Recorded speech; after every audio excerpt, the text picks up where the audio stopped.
Welcome to the Rocket Rewind, the show where we get together and talk about things that matter, things that are interesting, and shit that might just blow your mind.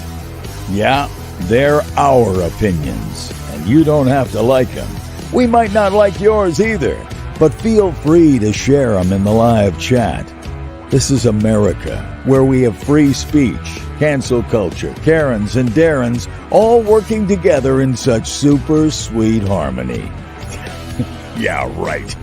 Sometimes the things we talk about might help restore our faith in humanity, but all too often it's going to be stuff that might piss you off like it does us. Make sure you have your grown-up panties on and come join the conversation. Oh yeah, and make sure you subscribe and turn on those notifications. You don't want to miss this weekly dose of provocative discussion. The Rocket Rewind, Sundays at 6 p.m. Central, 7 p.m. Eastern. Let's get into it. Viewer discretion is advised.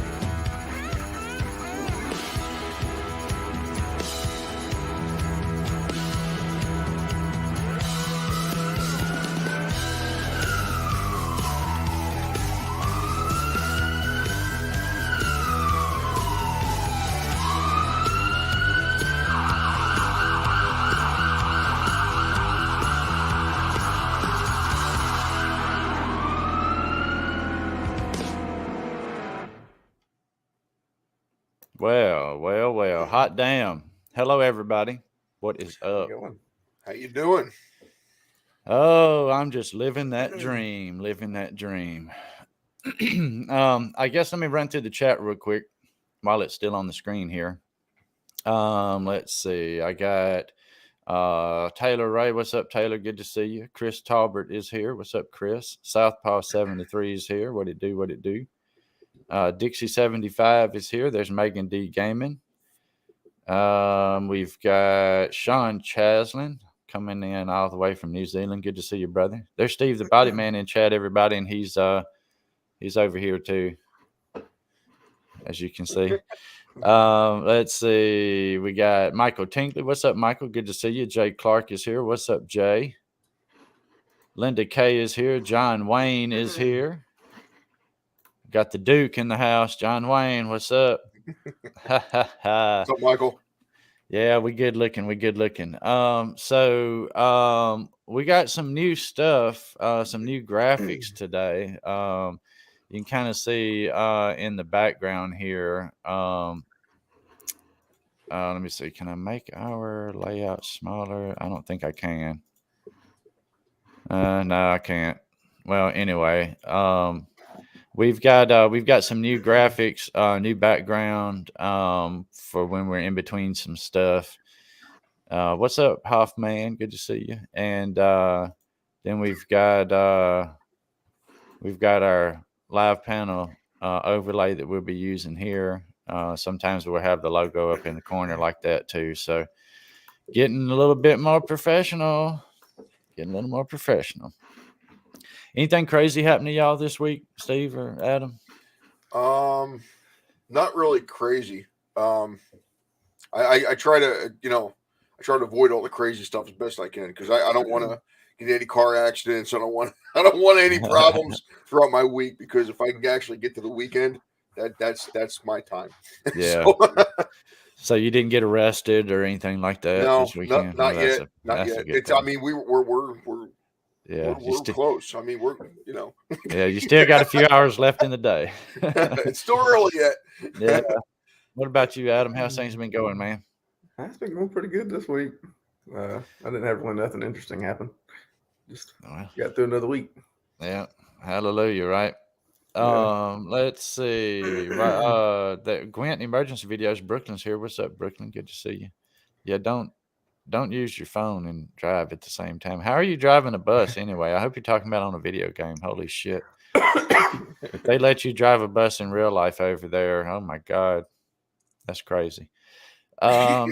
So before we get started, ladies and gentlemen, let me warn you that what we're going to talk about tonight, I wanted to talk about prior to our channel being monetized because it's going to be it's going to be kind of difficult to watch. So this is some police body cam footage of a shooting that occurred here in Huntsville. This actually happened in April of 2018. And it ended up being a whole court case about it here with the officer and all that. But we'll get into that in a minute. I just want to give you some fair warning in advance. If a police shooting body cam footage bothers you, this might not be the show for you. But you know, I mean, we look at body cam footage all the time. We've seen accidents, we've seen some little shootout things and stuff like that. This one's a little different because it's close quarters in somebody's living room. Hey, there's Rye Wilson. What is up, Rye Wilson? How you doing, brother? Good to see you. So to give you I guess a quick rundown of what we're going to be looking at. Let me pull it up bigger here. So basically, this officer was a former Huntsville, Alabama police officer. William Darby was his name. And back on April of 2018, he responded to a house on Daramus Avenue where a Jeffrey Parker was threatening to commit suicide. And then he ended up shooting Mr. Parker. Officer Darby shot Mr. Parker, and he received a 25-year prison sentence. He was found guilty of murder. So it's going to be a tough one to look at. It's going to be a tough one to talk about. But we got to get into it. You know, we got to get into it. Yeah, Jay, wait till it's a little bit better time there, if you don't mind, because this is going to be a little heavy hitting story here. I don't want to break it up with other stuff. Jorge Zambrano, what's up? Good to see you. So we're going to look at this video, and then we're going to talk about it. And of course, I'm sure there's going to be an ad. The format of these videos is not so that I can pause it very easily. And I can't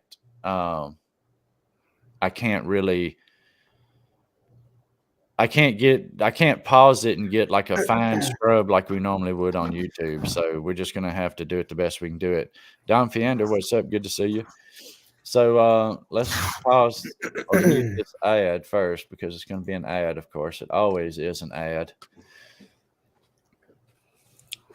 And I'm going to leave it full screen while we look at this rather than have our faces on the screen, just because I think you need to be able to see the entire thing. So this is some graphic language and some violent images of Mr. Parker being shot. So this is your last warning. From here on, we're going to be looking at this throughout. So they did say the only thing that they edited out was Mr. Parker's face after he was shot. So other than that, was he shot in the face? Yes, yeah, with a 12 gauge shotgun. Oh my shot God. in the face. Yeah. Oh my God.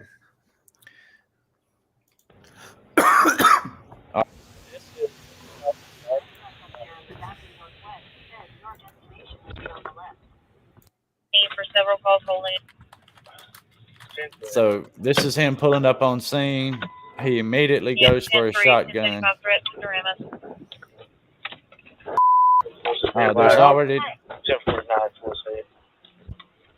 There's already two officers on scene.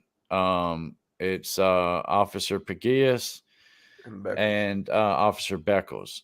All three of these officers, Adam and I know from our time in asset protection. And so this has been a difficult one to talk about just because we know everybody involved. And, you know, the outcome was not positive for any of these officers, of course, nor Mr. Parker, who is deceased, of course. So we'll hop on into it and we'll Quick see. question for you. It's going to get rough quick. Do you have any information as to how Mr. Parker said he was going to commit suicide? He called in. He called in, but yeah, how was he going to commit suicide? He was going to suicide? shoot himself. Yeah, he said it. I think he said he was going to shoot himself. And by the time Officer Darby gets on scene, there's already 2 other officers there, and he is armed with a weapon. Now I thought I had heard somewhere, but it's not really well covered, but I thought I had read somewhere that it was actually a flare gun, a flare pistol. I think that's what I'd heard as well. Which from a distance can look like a real pistol. Yeah, you still have to treat it like it's a real gun. Yeah, and it will. I mean, if you're shot close range enough with it, it'll still enter your body. Yeah. You know, not to mention catch you on fire. Yeah. So let's look at Ben Darby's footage here.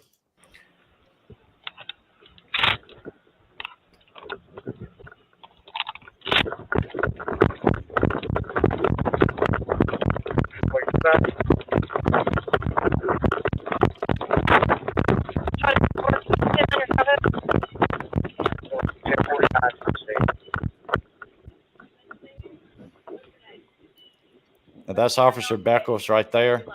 Yeah. And Officer Pagias up front. Yep. Put the gun down. He has it in his head. I don't want anything to happen to you right now. He can shoot you. Yeah, but he ain't going to do it. You can't ever go by that. Hey, brother. Put the gun down. Put the gun down. Hey, brother. Put it down, bro. Put the gun down. Put it down. I'm not going to tell you again. Please, lower the gun. What was that? That was him shooting. No, I know what that was. I'm just like, why would he do that? Well, he gave him 3 commands to put it down, and he didn't put it down. Huntsville Police, if anyone else is here, come out now. Jesus, dude. What a... Wow.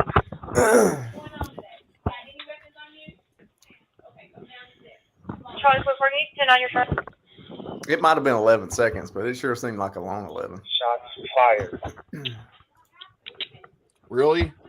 What's he cuffing him for now? That's standard procedure. Yeah, but the guy's got a hole in his head now. It doesn't matter. Yeah, It's it don't standard matter. procedure. So let me back it up. You can see the pistol here in Charlie just a 448, moment. 10 on your front.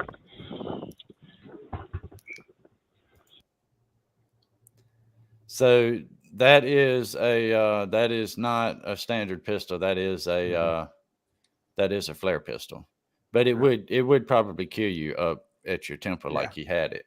Yeah. Shots Well, and fired. I've also seen little Derringers like that can hold a 410 shotgun shell.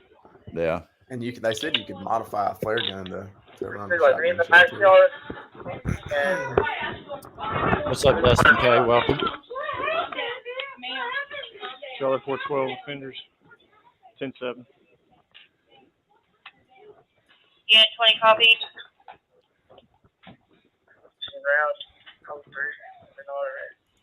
Dude, you could see the look on Beckles' face, man. Yeah, I can see it. He was like, what the fuck did you just do? Now, Well, I'm not sure how the rankings were, but I'm pretty sure that Beckles and Pagias have been on the force longer than Darby. I think so. And so they're senior officers. And well, let's watch a little bit more of his body cam footage, and then I want to pull up theirs. But Beckles' face, Beckles is like, God damn it. Yeah.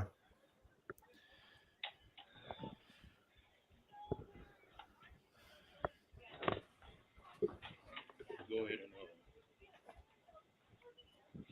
I'll take this. I'm sorry for LT.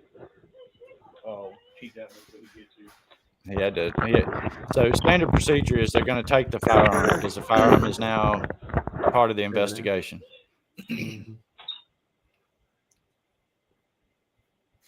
Shit.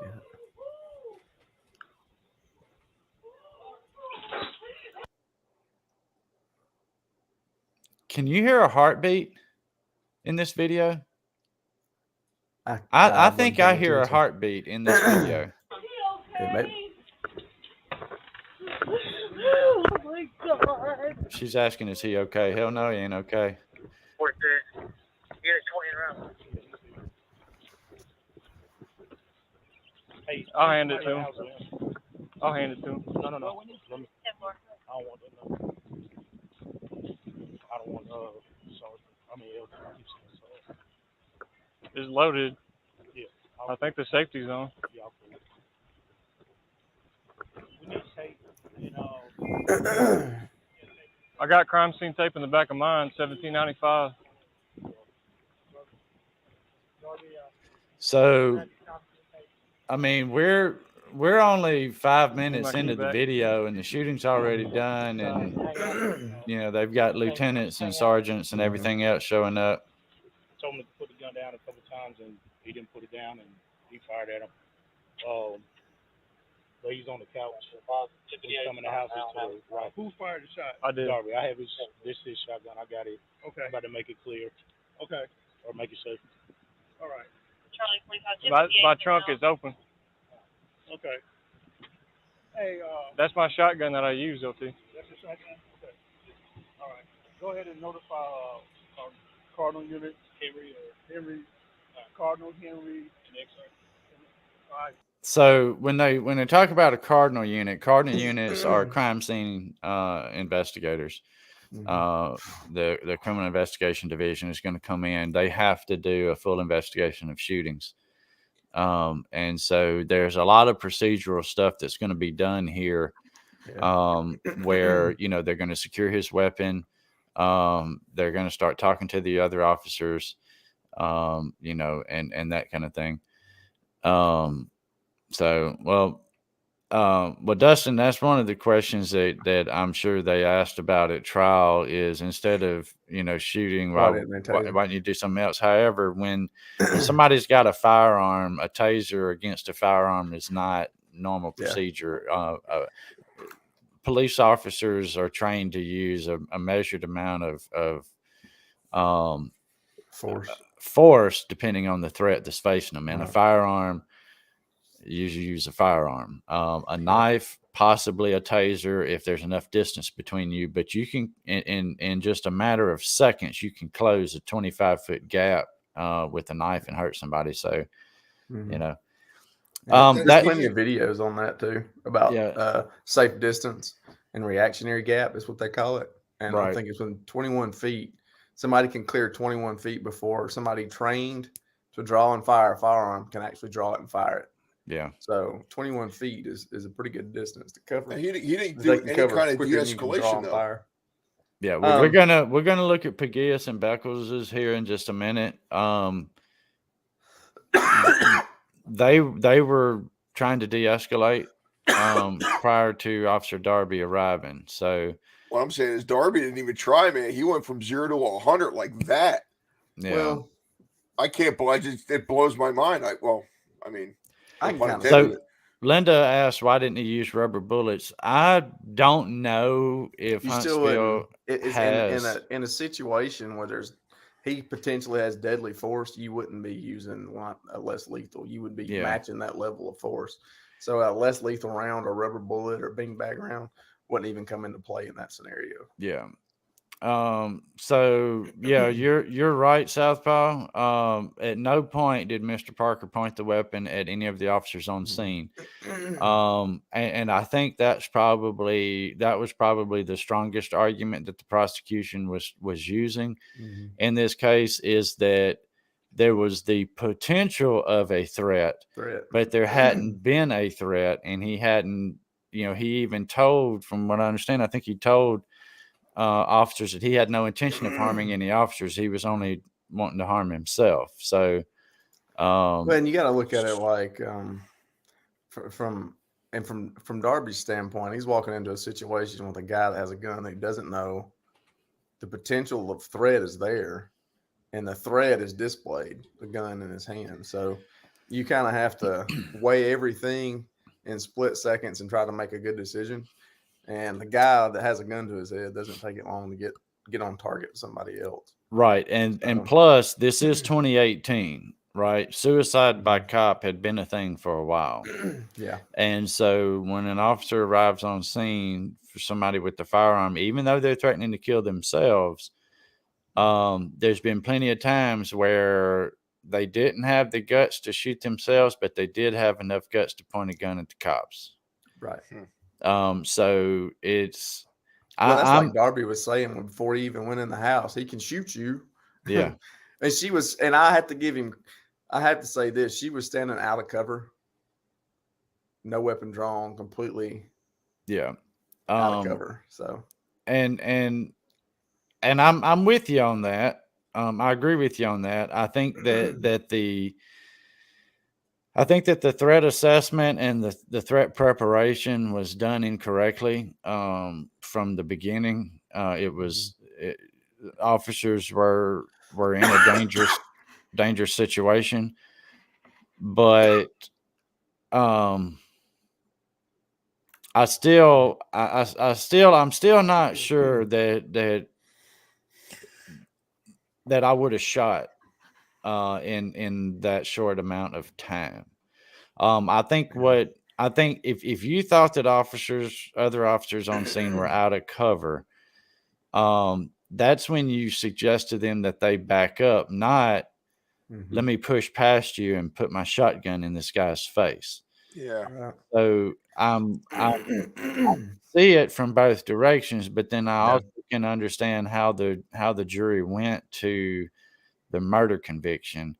Right. Because there were some other avenues that weren't pursued. Right. And that, of course, that's why we're talking about it, is because, we can sit here and dissect this all day long because we didn't live in that 11 seconds. Right. Well, and another thing is we don't know his level of training on what he got, what training he did get. Right. Like the de-escalation training I got, it may be a blimp in my memory. Like I don't remember it that well because they didn't go over it for very long. So he's operating limited on what his training is. And that's the part that I think has to be taken into account for the whole situation, because you don't know what he knew or how he could have done it. He was operating at his level of his training, maybe. Right. So I'm confused. If you get a call for a guy who is threatening to commit suicide and they already know that he's no threat to the officers there, well, why would you go in? Why would you go in and shoot the guy in the face? I mean, would you be trying to save his life, or at least talk him down from suicide? Not doing it for him. I mean, well, he was trained to tell people to drop their gun. Yeah, well, yeah, exactly. I mean, officers aren't trained to save people's lives. Paramedics and firemen are. Right. And over the years, this is also after the first, before we get, we got a couple new folks a couple more folks just popped in. Keegan's here. What's up, Keegan? Good to see you. We got Jamie H here. What's up, Jamie? There's Corey Earlywine. Good to see you, brother. So prior to this event, there had been, I'm pretty sure this was after those officers in Dallas were ambushed. When did that happen? Was that in 2019 or was that before this? It seemed like it was before this. I think it was before this. So, I mean, but I would venture to say probably since 2015-ish time frame or so, the public perception of law enforcement has been changing. And there's been a lot more threat towards officers. There's been a lot more suicide by cop attempts. There's been a lot more ambush attempts on officers. And I think that was going on. I think all those ambushes out in California and out west were happening to police officers about around this time this all happened. Yeah. But yeah, I mean, unfortunately, I mean, what you brought up, Steve, is a good point, is that, should he have been trying to help this guy? Yes. But was he trained that way? No. So, a police officer, when they get on a scene of something like this, they have got to fall back on their training for their safety, the safety of other officers, and as much as possible, the safety of everybody around. So they always fall back on that training. But in a perfect world, nobody should have died at this house that day. And there's been a lot of changes since then. And one of those is there's now mental health professionals for every precinct in Huntsville and for every shift. So there's one basically for every precinct and for every shift. So if there's a situation where a mental health professional is needed, they're with an officer that's on duty. They will show up to these scenes like this, and they will try to do things differently. However, when there is an overt threat, like if somebody is actively shooting or, pointing guns at other people, they're not bringing an unarmed mental health professional in there. They are still going to eliminate that threat because that's what they're trained to do. And so there's been his training was to de-arm somebody, eliminate the threat that was presented. And I can understand that from his viewpoint. And I can understand that it just seemed like he didn't do anything to prevent it. But, like I said, I think he was limited on his training. I think so too. Hey, Matthew, what's up? Good to see you. And Southpaw makes a fairly decent point. I can understand that they're not trained to preventing someone from killing themselves, but damn, at least try something to prevent it. So, we're gonna. Y'all tell me, Adam and Steve. Do we want to watch some more of this after the shooting thing here? On what happened, or do we want to look at Officer Beckles and Peguias's body cam footage? Well, I would like to see everything. You want to kind of see the aftermath? Okay. Yeah. Well, I'd like to see everybody's perspective too. Cam. Yeah, I'd like to see it. Yeah, we're gonna look at Peguias and Beckles, but this is like after the fact here.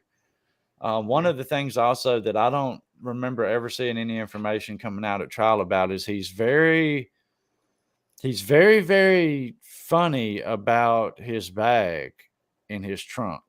And I'll point that out again when we get to it, but just let's pay close attention when we get to it. It sat weird with me how he reacted about his bag in the trunk, because they're taking his car and everything, right? Like he's on administrative suspension pending this investigation, like immediately after this. So right here, he's done.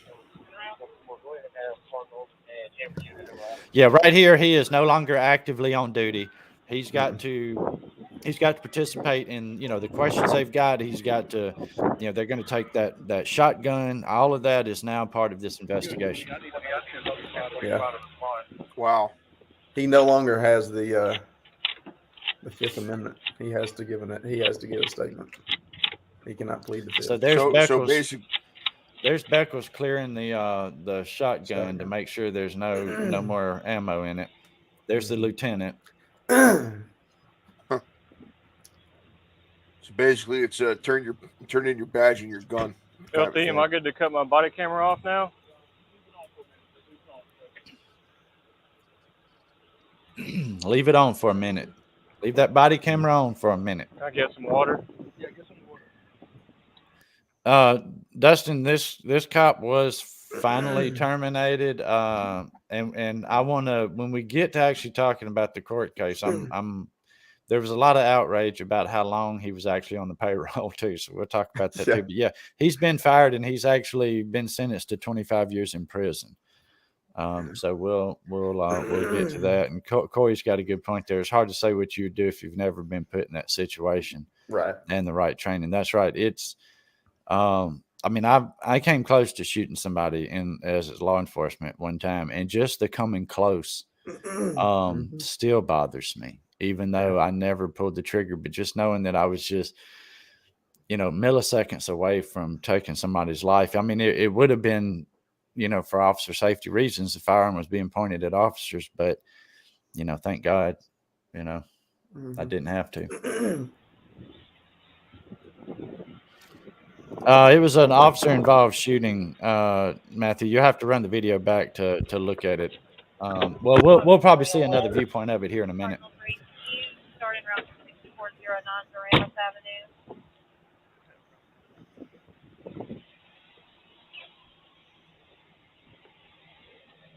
Ten-four, 1058. 10-4, 1075, 1034 to the head.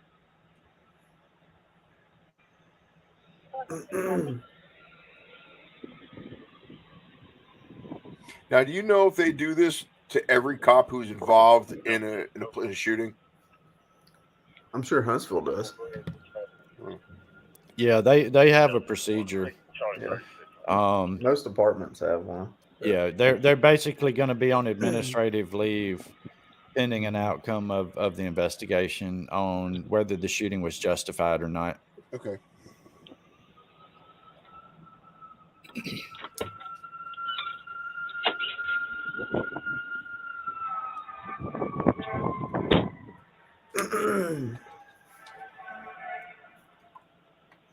So they do have fire and EMS coming, which is also standard procedure.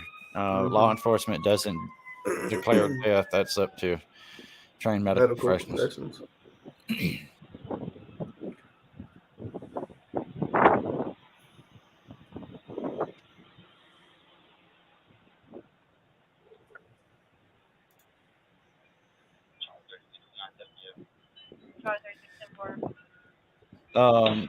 There's a whole lot of standing around, of course, after the fact.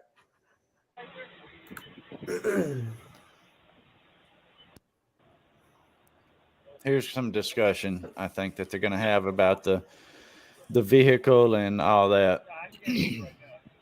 I'm pretty sure they take the officer to the hospital as well just to get checked out. Yeah, they do a drug test.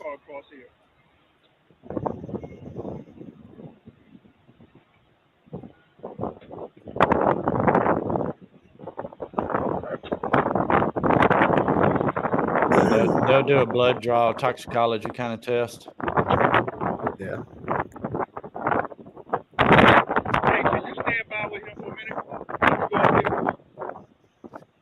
minute? They also have to have a supervisor keeping an eye on him at the scene, it sounds like.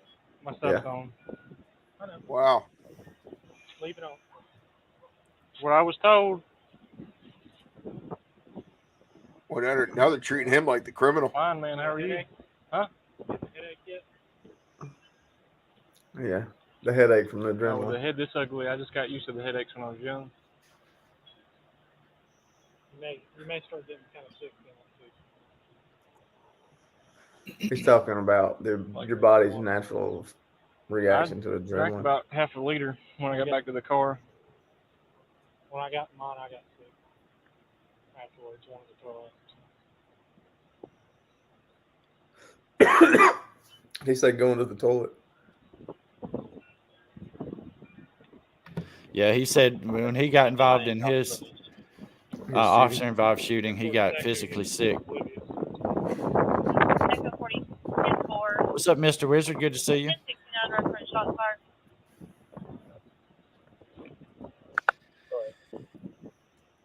Echo 40, Echo 44, 5988 Vineland Drive. Can you hold on to a couple guns of mine? They ain't gonna take my sidearm, are they? They are going to have you download it, but I don't think they'll take it from you anymore. No, my sidearm. This gun. Yeah, they're going to take it from you. Echo 44, I didn't shoot it. 5988 Shoot a shotgun. Vineland Drive. Then they'll take the shotgun. They're not gonna take this. They're not gonna make me unload it. Probably not. Am I allowed to have a backpack with me? You can have your car will stay right here. If not, we'll take it down to the precinct. No, at the end of shift, am I going to be able to get my stuff out of this car? Yeah. Oh yeah. You'll be able to take it to Greenbrier too. I need you to. While you're on administrative duty after that, you will not be able to drive. I need you to hold something of mine in your trunk. This is where I'm talking about. I need to get it from you today when I go home. Where's your car? Did you hear what he said? Yeah. What's he going to get? He said, I need you to hold something of mine, and I need to get it back from you today. So it's not something he wants to leave in his car. and it's not something he wants to carry on himself. This is what struck me as odd, and I don't know that it was dug into, or if it was, either nothing came of it, or he's sounds like he's trying to hide something. That's what it sounds like to me. Yeah. That's what it sounds like. It sounds like he's hiding something, but then again, that's just speculation because nothing ever came out about it. Now, I guess now is just as good a time as any to say that the internal investigation that was done found that he acted within his training and was justified in his shooting. Yeah. But the district attorney's office disagreed, and so did the grand jury, and he was indicted on a charge of murder. So, what's up, Wheezy Whiz? But that's what struck me as strange is he's concerned about something here that he wants to get back this evening, and he's covering his body camera. Wow, what a sneaky guy. Unit 20. But nothing ever came about that. I never heard anything about that. It might have been something personal. Yeah. Appreciate it. Well, actually, let me give you this one, and I'll take that one. Yeah, you have a backpack. That's a tack vest and backpack. I mean, he might have had I'm not going to call anybody until I can turn his body camera off. Well, there's an extra gun right there. Yeah.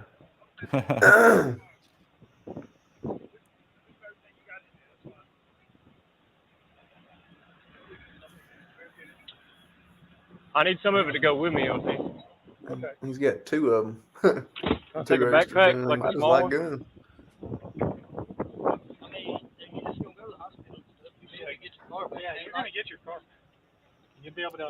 See, he's just very worried about this car and where all his shit's going to go and when he can get it back.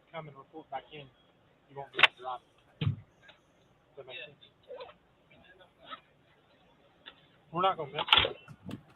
All right, then.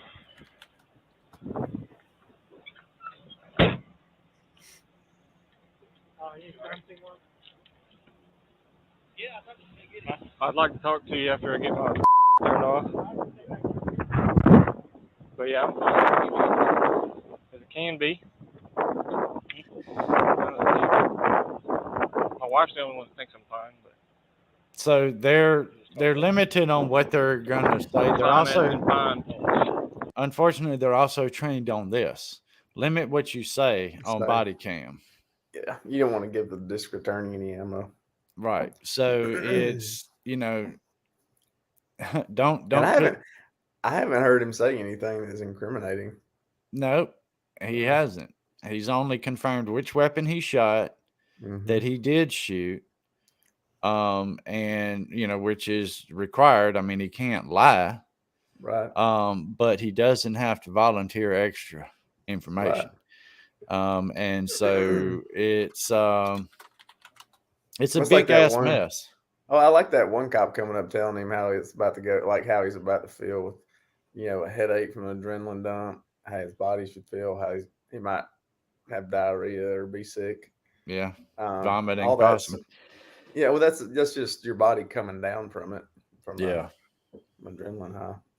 All right, now this is Officer Beckles here. This was one of the officers that was on scene prior to Darby arriving. But I don't think they say too much. No, I ain't calling nobody with his body camera on. Because he's speechless of what he just saw.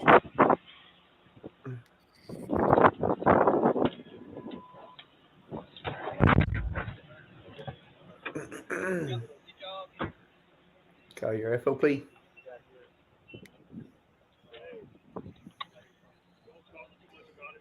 I'm not, sir. Just standing by to stand by.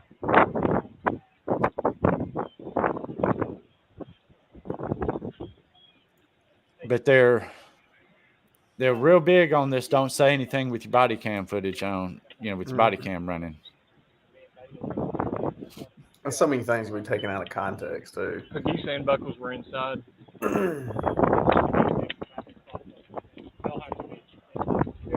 bring it back. Yeah, I'm trying to get probably need one more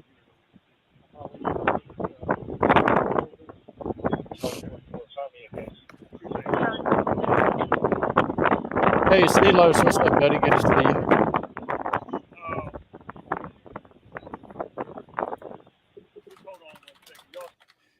Yeah, Dom. So, since he's been charged and convicted and sentenced, when he gets out, he will be a convicted felon, and he's not supposed to own a firearm.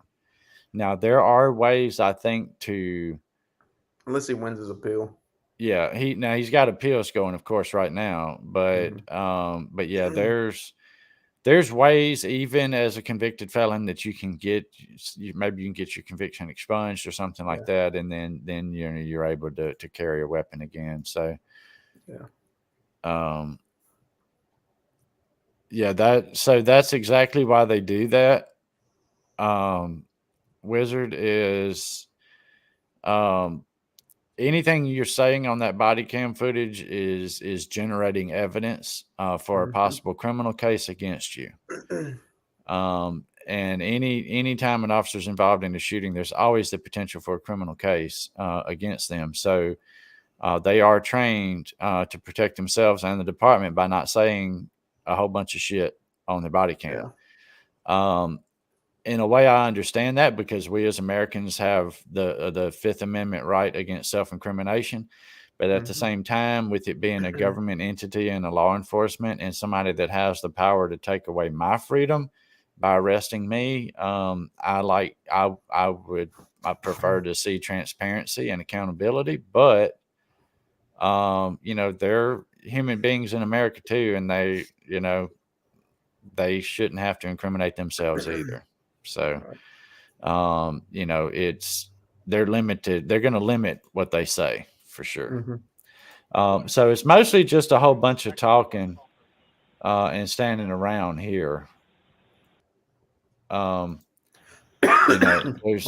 just having him get all his shit.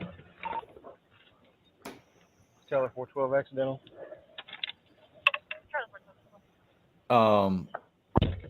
I don't think that there's really anything else on his body cam footage that's going to be of any consequence to watch. He's just sitting in the car by himself for quite a bit. He did say he wasn't going to call his wife or his union rep or anybody while his body cam was running. They haven't told him to turn his body cam off yet. They'll do that here in just a minute. Yeah. Well, he asked earlier, and I told him to leave it on. Have you talked to folks and all? I know everything's all right. Nope. It's up to you. I figured I wasn't going to do nothing until I could turn my body camera off. Oh, okay. I think you're good with the camera if you turn it off. So I'm gonna move my car so this guy can get. This is the point where he turns his body camera. That's the point where he turns his body cam off, and he's then able to call and talk to his family and stuff like that. So, so whose footage do we want to look at first? Do we want to look at Officer Beckles or Officer Peguillas?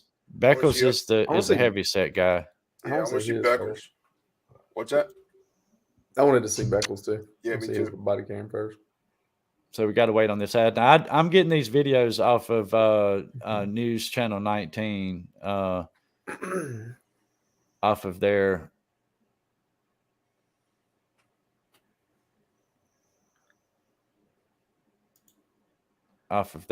channel here. So a citizen complaint, we're gonna take 3 people off the street.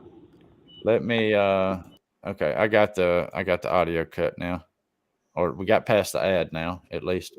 So this is Officer Beckles, and you'll be able to hear him talking to Officer Peguillas. They're the first 2 officers to arrive on scene.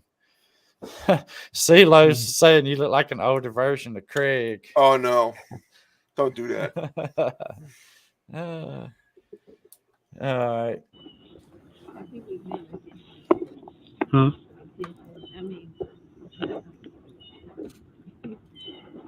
Not this house, the third one.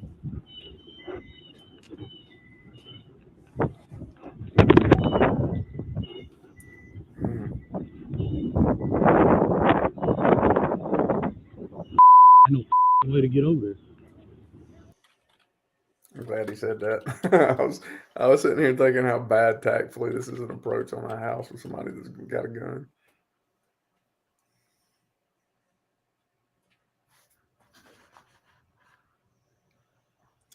Onyx, we lost your audio, my man. Yeah, that's what Oh shit! There we go. Sorry. There we go. Yeah, they're not going to park directly in front of the house that they're going to, but there's no good place to come from us. There's no good angle on that house. I think this is the house right here. Yeah, but it's been a while since I've seen this, so I'm not 100% sure. But yeah, this, like, I don't know, man. There wasn't a whole lot of the whole tactical thing wasn't really done too well here. No, but you know, we can dissect things after the fact very easily. Right. It's totally different when you're there. They got a call of a possible suicide attempt. Yeah. Right now, they don't feel like they're under any threat, which is why they seem to be so nonchalant, because they don't feel like they're being threatened at the moment. I don't feel as though there was a threat there at all to begin with. Not to them. Oh, I'm wrong. I guess it was this house then. And I think he's just cutting up to that yard. Yeah. And he's going to cut right. Oh, yeah, he is. He's trying to come in from a corner, like an angle off of the house. Now, of course, they got dogs barking in the back. That never makes for an easy sneak entrance. You're not going to sneak up on this house with the dogs there. All right, Brooklyn, no problem, buddy. If you got to go to bed, you go into bed. You know the replay will be up there, brother.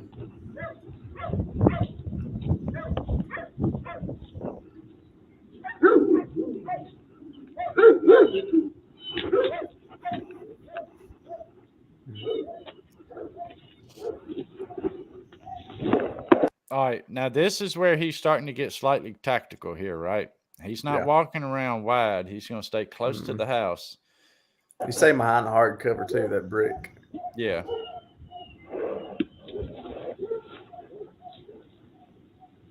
I can't see nothing inside. So he's peeping to see if he can see anything. Now, of course, in Huntsville, when it's not cloudy outside, the sun can get real freaking bright. And it looks like they are trying to look directly into the direction that the sun is coming from. I can't remember which direction Daramus runs, but it looks like this Daramus Avenue is running east and west. So they are looking dead in the fucking sun right now. Yeah. That's what I noticed that a while ago. And I wish they came in from the other side. There's Pegias. She's easing on up. Now, she's in a more vulnerable position here. Yeah. But Beckles couldn't see anything, so somebody was going to have to move up anyway. Over on the door. You see anything?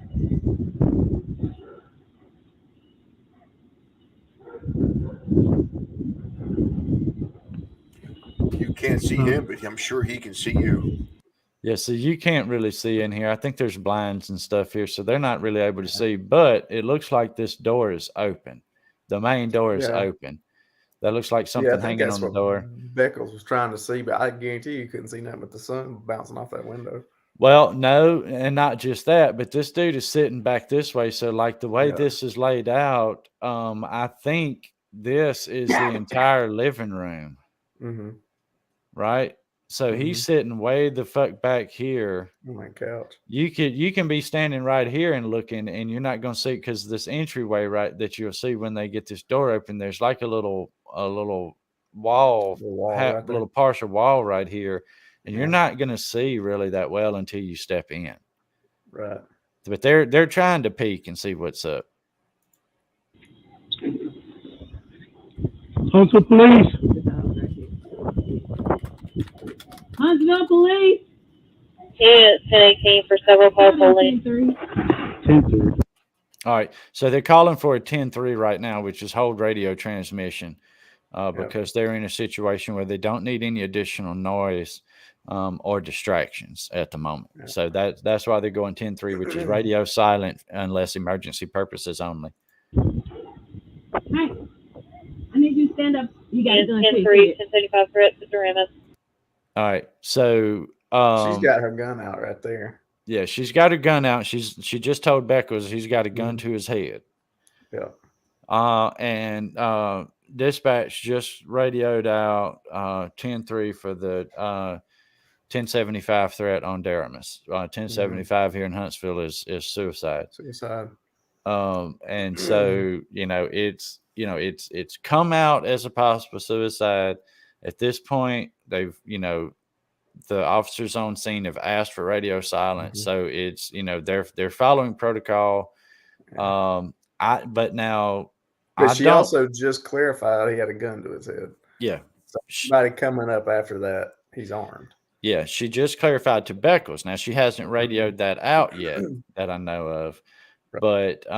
but I believe they do here in just a minute. Charlie 44 is readvised. What's your name? 1049 to his head. Yeah, that Beckles just did it. 1049 to his head, which is a firearm to his head. Yeah. And I think Darby's about to pop up. In just a minute or so. Like she's gonna have a little bit more convo with him, I think, before Darby comes up. But yeah, he's already responding at this point. Yeah. Well, Beckles back down a step was the reason I thought that. I mean, they had a space between them. Sean got on drugs. Charlie 44, can you stand on your phone? 10-3, 1049 to his head. She's upstairs. What's her name? What's going on today? So Pagia's right here. She's trying to determine several things, right? She's trying to get a feel for why he feels like he needs to kill himself. She's asked him that. He said that he's been on drugs. She's also trying to determine how many other people are in the house and where they are at this point. So she's falling back on that training. This is a stressful situation. There's a man there with a gun. She's maybe 12 feet from him. This looks like a standard size living room. So, it's probably 12 feet length. And so she's falling back on that training. And I mean, I got to give it to her. Pagias came to pick up shoplifters for us multiple times. And she is calm. She's cool and she's collected, but she's all about the fucking business, right? Now she would shoot the shit with us and laugh and we'd joke and talk or whatever else. But when it came to interaction between her and the suspect, she was very professional. She didn't, but she didn't cross lines. She didn't treat them bad. She treated them respectfully, but she didn't sit there and shoot the shit with the suspect either. She was all about the business. So she's going about her business here. Did you want to take your life? Put your gun at him. Put the gun down. All right. So that was just Darby that said, point your fucking gun at him. So Darby's on scene at this point. Put the gun down. He has it to his head. I don't want anything to happen to you right now. I don't. All right. Now, for those of us that know Pagias, the tone in her voice just then, when she said, after Darby showed up, the tone in her voice changed. And I can hear how annoyed she was. She's annoyed that Darby's trying to take over. Yeah. Because she feels like she's got this under control. Right. And you can hear it when she says he's got the gun to his head. Meaning she's telling Darby he's pointing the gun at himself. He's not pointing it at me. Leave me the fuck alone. That's basically the tone that I'm getting from that.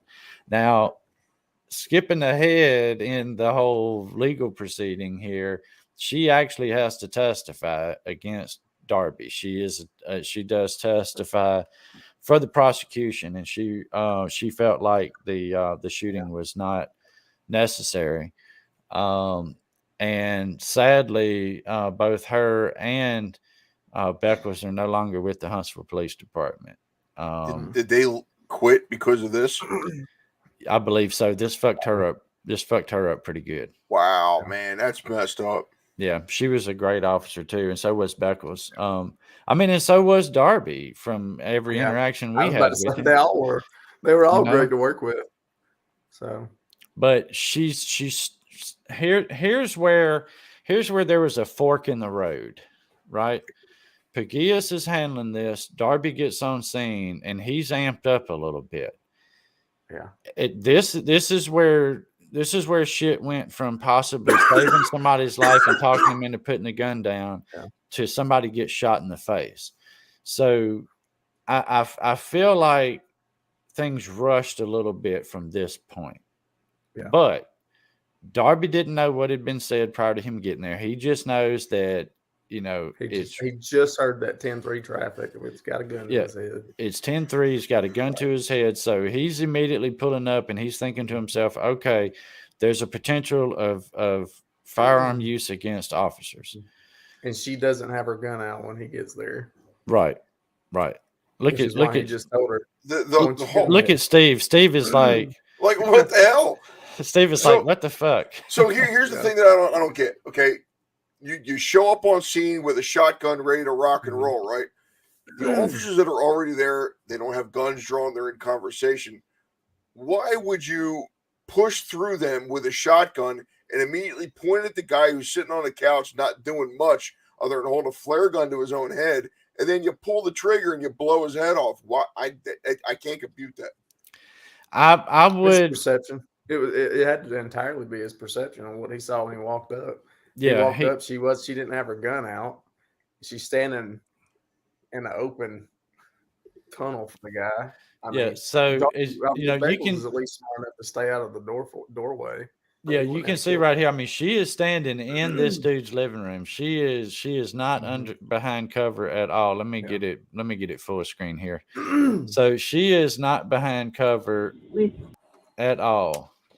Like, this is wide open right here.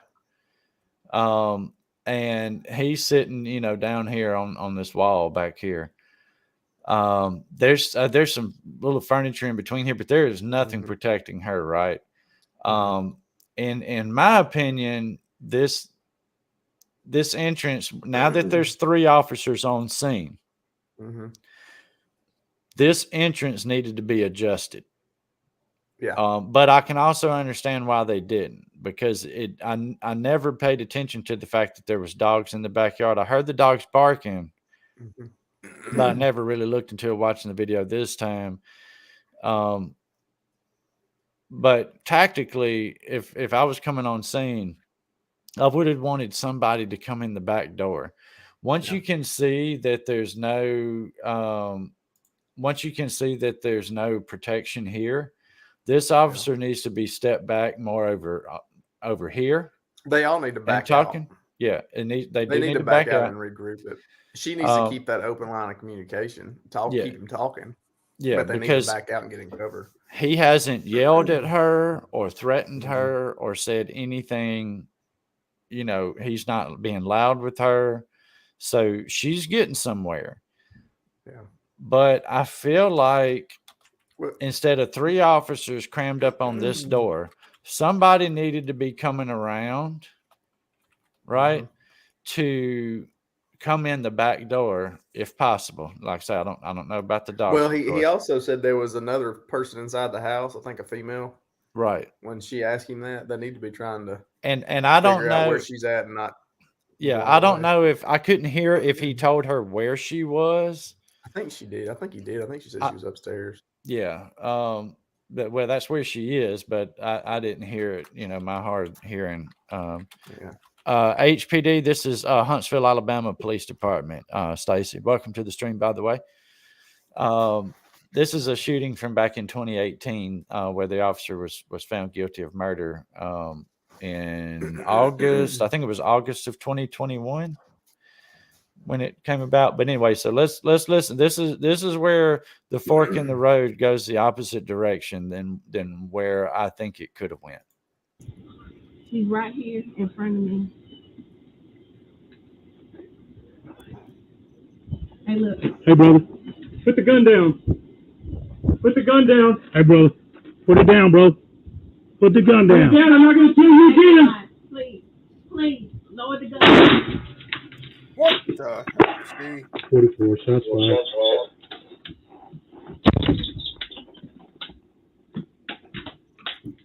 He seems okay about doing it too. No, I think he was pretty rattled. Yeah, he. I mean, he's rattled here. Everybody kind of handles things differently. He got real quiet, and Darby was always kind of a conversationalist when he came in. He was super quiet after this compared to what we know him as. But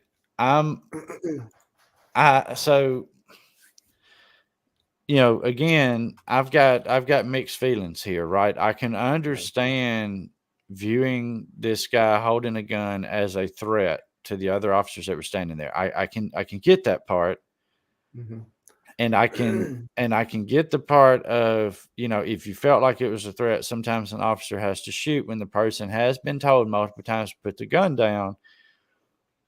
But where I think shit went wrong was he should have waited.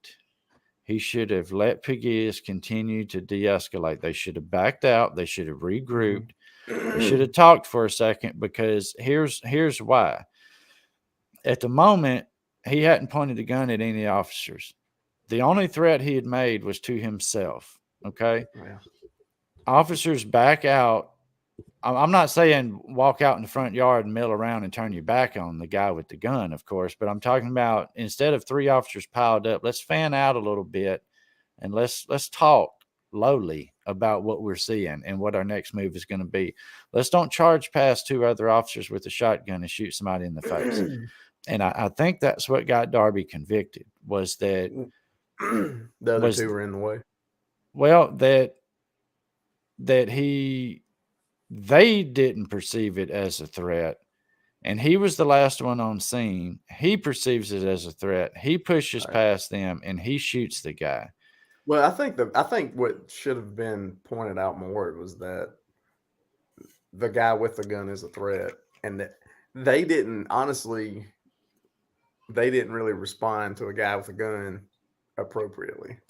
She should have never put her gun up walking into the kill tunnel, for one. Well, and she should have kept it at the ready, not necessarily pointed at the guy, but in his direction. Yeah. Because he could have easily taken a gun from his head and got on target with her. It wouldn't have taken but a second. Yeah, quicker than she could have drawn and fired. Yeah, wouldn't have taken but a second. I'm with you on that. That was a problem from that standpoint. Beckles being on the step was a problem, because if the dude did start to pull a gun on her, she couldn't. They're gonna fall over each other. Right, they're gonna trip all down them steps on top of each other. Right. So that was kind of a problem. And Darby going in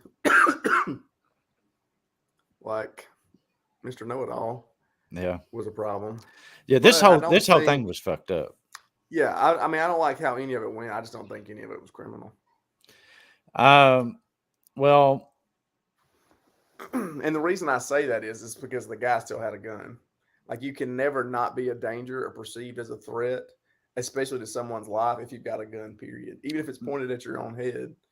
There's been several cases where people have pulled off their head, and like you were saying, suicide by cop, because they couldn't work up the nerve to shoot themselves. Yeah, they can point the gun at somebody else and have them do it. I mean, like you said, you can see how quick it can go from here to here.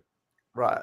Like that's a whole lot less than 11 seconds. Yeah, and an officer has to be prepared for that. And I'm with you on that. And I'm with you on. I don't necessarily think that what Darby did was criminal, but I have some very serious problems with it. Yeah, but I have to say though, it went bad not just from his standpoint. It went bad for all 3 of them.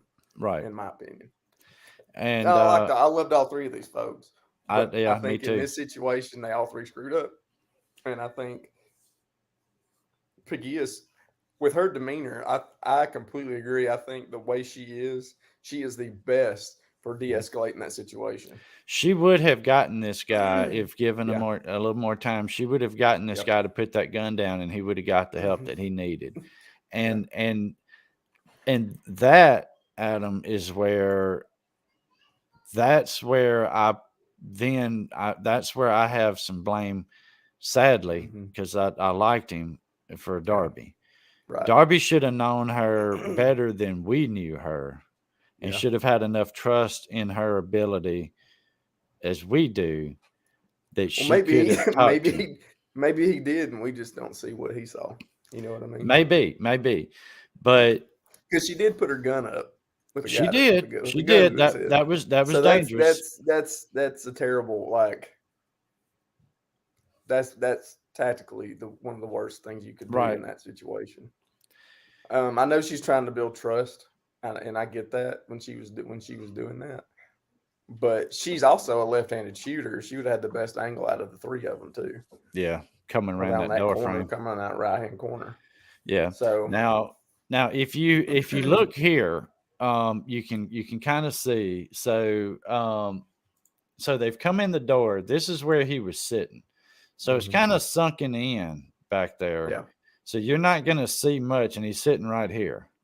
So you're not going to see much until you're eased into that doorway a little bit. Yeah. But I definitely think that one officer peeping around the door frame with their gun at the ready would have been a better course of action there. And Pagias probably would have been able to talk him down. And at that point, another officer probably should have been positioned right out here. Yeah. Outside the windows. And I also think that there should have been, so you've got more cover over here. If you come in through the back, you've got a lot more cover because he's sitting here. So you've got some cover and you've got some blind spot right here. I wouldn't want to use any of that as cover, to be honest with you, inside the house, because sheetrock don't stop bullets. Well, that's true. I'm talking. I would try to be like, I would stay behind that brick wall as much as I possibly could.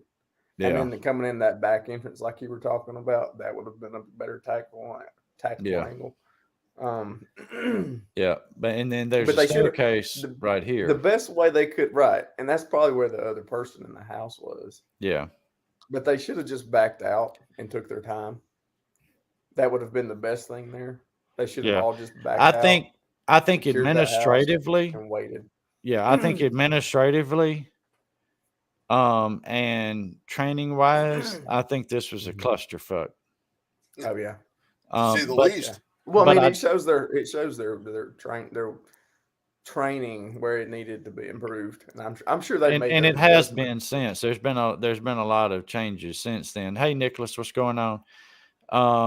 So I don't think this case so hard. Right. I don't think that Darby shot this guy recklessly because he perceived a threat, and having a firearm, whether even if it's not pointed at all, even if it's just down by your side, or if your hand is on it in a holster, you're still a threat to officers at that point. And so I don't. You ain't got to know it's gonna hurt to get shot by a gun, right? So I don't know that that Darby shooting this guy rises, like you say, Adam, to the level of criminal. But I do think that that it was a bad enough fuck up where you don't need to be on the force anymore. Yeah. Because you did kill somebody and you didn't necessarily have to. And so, yeah, like Corey, that was the thing about why the police chief and the mayor and the city council all got behind him, is that, it's not the greatest look, but he did what he was trained to do. Yeah. And that's the part that I have a problem with. They trained him to do it that way, and they openly admit it. But he operates to your level of training, and then he gets convicted for something. Well, I just think that's kind of but now the police chief and the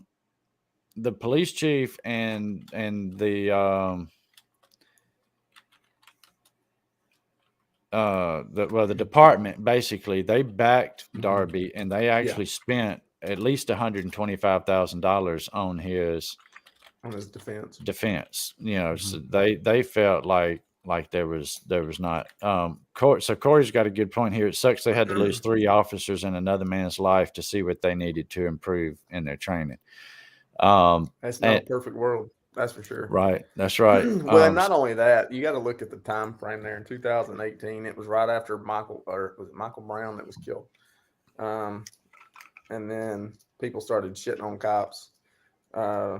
So not to say that they were part of it, but a lot of departments were shorthanded and then couldn't hire quality officers. They hired what they could get that could pass the background check, pass the training. Yeah, that's what they're stuck with. It don't mean they're the brightest and the best. Right.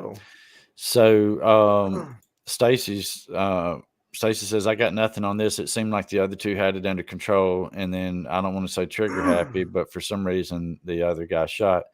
So that's where me and Adam are struggling so much here, is that we understand that, you know, you shoot to eliminate a threat, and there was a threat, and he was trained to eliminate the threat of somebody with the firearm. It doesn't matter where the firearm's pointed. But I still feel like this man did not have to die this day. Nope. I don't think he did either. If he was going to shoot him, he should have, like, you know, 1, not used a shotgun, and maybe 2, got him in the arm or something. I mean, I don't know. Well, and see, and that's another thing, though. Officers are not trained. They're not trained to shoot to disarm. They're trained to shoot to eliminate the threat. The key word being eliminate. No matter whatever means necessary. Your job is to eliminate. It's not just a threat to you, but a threat to everybody else. There's another unknown occupant in the house. You got neighbors. Well, I understand that, but then again, when you walk into the house into this situation, I mean, common sense would tell you that he's not pointing the gun at anybody else other than himself. But that goes back to the gun clearly at his head. Well, I get that. That doesn't take long. No, I understand that. But she's clearly trying to talk the guy down. So why don't you just take a step back and just wait it out, or that would have been my suggestion. Let's back out. I mean, wait. You go barging into the damn house and start freaking shooting it. I mean, what the hell? I mean, now this poor bastard's lying over here with no face. Well, and another thing is you just got to call it the guy that's suicidal with a gun to his head. He says there's another occupant in the house. You don't know if she's upstairs, strode all over upstairs where he has cut her to pieces or blown her head off. So you kind of have to operate in that situation like somebody's life is at risk. Because technically it's not just his life, it's their lives. And technically the 3 officers' lives were at risk because there was an armed person who was at the end of their rope that is capable of doing anything. And so, you know, my biggest thing, the biggest problem I have with this whole thing is that I think Darby never should have walked in that house when he did. There needed to be some other things attempted first, and they needed to clear that doorway, back out some, let her continue to talk, let her back. She needed to back her ass out of that house. Yeah, she needed to get out. At least if she's not going to back all the way out and she wants to keep that little perch on the corner, she still needed to have her gun, not necessarily pointed at the guy, but just ready.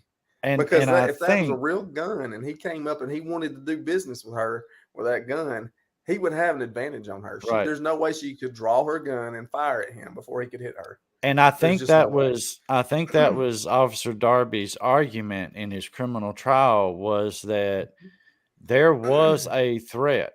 He did not put the gun down. She was not in cover. There were 3 of us on scene that were in potential danger.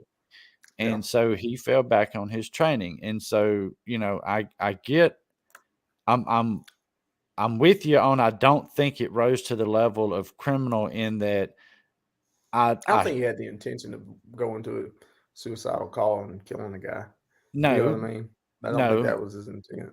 But I think the perception of the jury, you got to understand, in 2018, cops are being questioned a lot starting, after all this other shit, right? So 2018, when I'm on the jury and I'm sitting there and I'm looking at it, now I would have never got picked for a jury for this because they weren't going to want anybody that had ever been in the legal profession or that had ever knew him or any of them. But had I been on this jury, having the life experiences that I have, I can see how they went with the murder conviction. I can see it. I can understand how individuals can view this and go that route. The only reason my perception personally is different is because I know these three officers. And I've been trained the same way basically in threat assessment. Is you don't stand there and fuck around when somebody's got a firearm. If they don't put it down after you tell them to a couple of times, you fucking shoot them. Yeah. That's basically how cops are trained. Well, and they tell you when you're graduating to judge me by 12 and carry me by 6. Right. So you're trained, and in your mindset is for you to survive and to help your partners survive. I mean, that is your number one at the end of the day, is to go home the way you went to work. And so, I'm pissed. I'm pissed that Mr. Parker got killed because I really don't think it was necessary. And I think when the jury was probably sitting back there deliberating, I think that probably had a lot to do with it. It was like, well, fuck, they didn't even take enough time to try any, Officer Darby didn't give him a chance to try anything else. He just come in, fucking shot the dude. That's what they're seeing. And that's what, Well, I just wondered how his defense, they didn't televise his trial, which I wish and that's what Steve is seeing, right, Steve? Steve is like, because, and you know why, Steve? You know why? I'll tell you why. Because tell me why. The difference in the viewpoint that Adam and I have and the viewpoint that you have is that we were actually given the same type training. This could have been me. You don't fuck around and you don't wait when somebody has a firearm. I agree. When somebody else has a firearm, absolutely. I completely agree. Yeah. However, I am with you on the fact that guy didn't have to die. No. Absolutely. And I think that's where a completely we're also different way torn about it. Yeah. This didn't need to happen. Yeah. Yeah. But did Officer Darby deserve 25 years in prison for murder? Nope. Probably not. I don't think he should have. I don't think he should have been convicted on this one. Just my personal opinion. And I just wonder how his defense attorneys presented their case in court. Now, who were the ones that actually pressed the charges? Was it the family of this guy? That was the district attorney. Yeah, they presented it to the grand jury and they came down with charges. Gotcha. But I just think it's I just find it I just wish that somebody sitting in a jury box could feel what he's feeling in that minute. You know what I mean? In those 11 seconds. That everybody there's a lot of things that go through your mind in 11 seconds. Right. And especially in a high stress situation. Something like this, your mind is running so fast, 11 seconds might seem like 11 hours. I mean, you're really dumping a lot of adrenaline and your brain is slowing everything down and you get tunnel vision and you can't hear shit. I mean, it's crazy what your body goes through in situations like this, but it's crazy. I mean, we're all Monday night quarterbacking this thing, and and that's the benefit of having the video and being able to talk about it. But I just I completely agree. The guy would have been alive if they just backed out of the house and took their time and chilled the fuck out. Corey, that's a good question. I think we're going to swap. We're looking at Officer Beckles' body cam right now. I think we're going to swap over and watch Begias's body cam because we may be able to hear their conversation a little bit better. Her and Mr. Parker talking. And I, or at least I hope so. I can't remember. It's been a long time since I looked at these, and I didn't want to look at them again prior to this show because I wanted a fresh. I didn't. I wanted the same thing. Yeah, I wanted a fresh after the fact, rewatch of it, because I'll be honest with you, when I watched this the first time, I was like, fucking Darby's guilty as fuck. Well, right. But see, like watching it now too, as I'm noticing more of their tactful fuck ups. Like, right, she should have always had her gun out. I mean, that's a given. Beckel shouldn't have been up on her like right. that. And so Darby's dumbass should not have walked between two fucking police officers and the guy with a gun to his head. Like, he steps in front of her. So if the guy did start shooting and she pulls and starts firing, now his big dumb ass is running right in line of fire. Well, and here's why. So here's why when the first time I saw this, way back when this was first released, the reason why I thought, oh fuck yeah, Darby's a murderer, what I thought back then was because Peguillas was de-escalating. Darby comes in and amps it way the fuck up because he immediately comes in, he's hollering, he's carrying on, he's pointing the fucking shotgun at the dude, and so he's escalating things. Right. And so, but now that we're sitting here and we're slowly dissecting it, I can see that he's falling back on his training. But a general, that's why he told her to get her gun out. A general citizen sitting on this jury, when they see this, they're going to see the fact that he came in guns blazing. And that's how he got convicted. Right. That's how he got convicted. That's where I wonder how good of a defense the defense actually put up. Because their job was to make those jurors relate to him. Right. In his defense. And not be guilty and proven innocent. Well, they failed at that. Let me see. Yeah. So here she pulls her gun out. But let me see. Hey, you got anything in your hand? Step up. Step out of the room. Come to work. This is Beckel's body cam, of course. What's going on today? You got any weapons on you? No, ma'am. Okay, come down the steps slowly. 44 shots fired. What happened? I've been asleep all day. Is there anyone else in this house right now? No, my boy. Turn this way. Walk out the door. Walk out the door. Come on. Calm down. Now, calm down. So she. Wow. He don't want to look. I wouldn't want to look either. Yeah. Peguillas didn't want that woman to see what was over there, of course, which, I mean, that's something that sticks with you forever. They say a lot of times, if you have an option on whether to see your loved one in their death state, don't take that opportunity if you don't have to. You don't want that image burned in your mind. And so Peguillas is trying to help this woman not do that. But you can see the look on Darby's face right here. It's one of, fuck, my life just changed. Yeah. He's like he's about to puke. Yeah. He's like, what did I just do? Yeah. Yeah.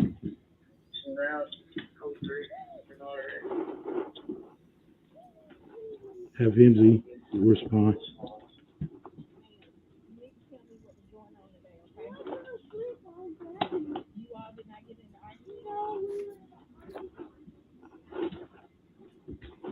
Go ahead and I'll take this. I'm sorry for LT. So there's another tactical issue here. They didn't clear that house. That house has not been cleared yet. No. They have not walked that house. Now while Peguillas is out there, this guy's already been secured. They've already, Darby's already handcuffed him and removed the pistol. This is where they need to clear every room of that house to make sure there's not another potential threat that is angry because they shot their loved one. Right. So here's another tactical issue right here. But I mean, like you say, it's easy for us to Sunday night quarterback. Right. Keep that one until he gets here. So we've pretty much seen from this point in the other video. Now I do want to pull up. I want to pull up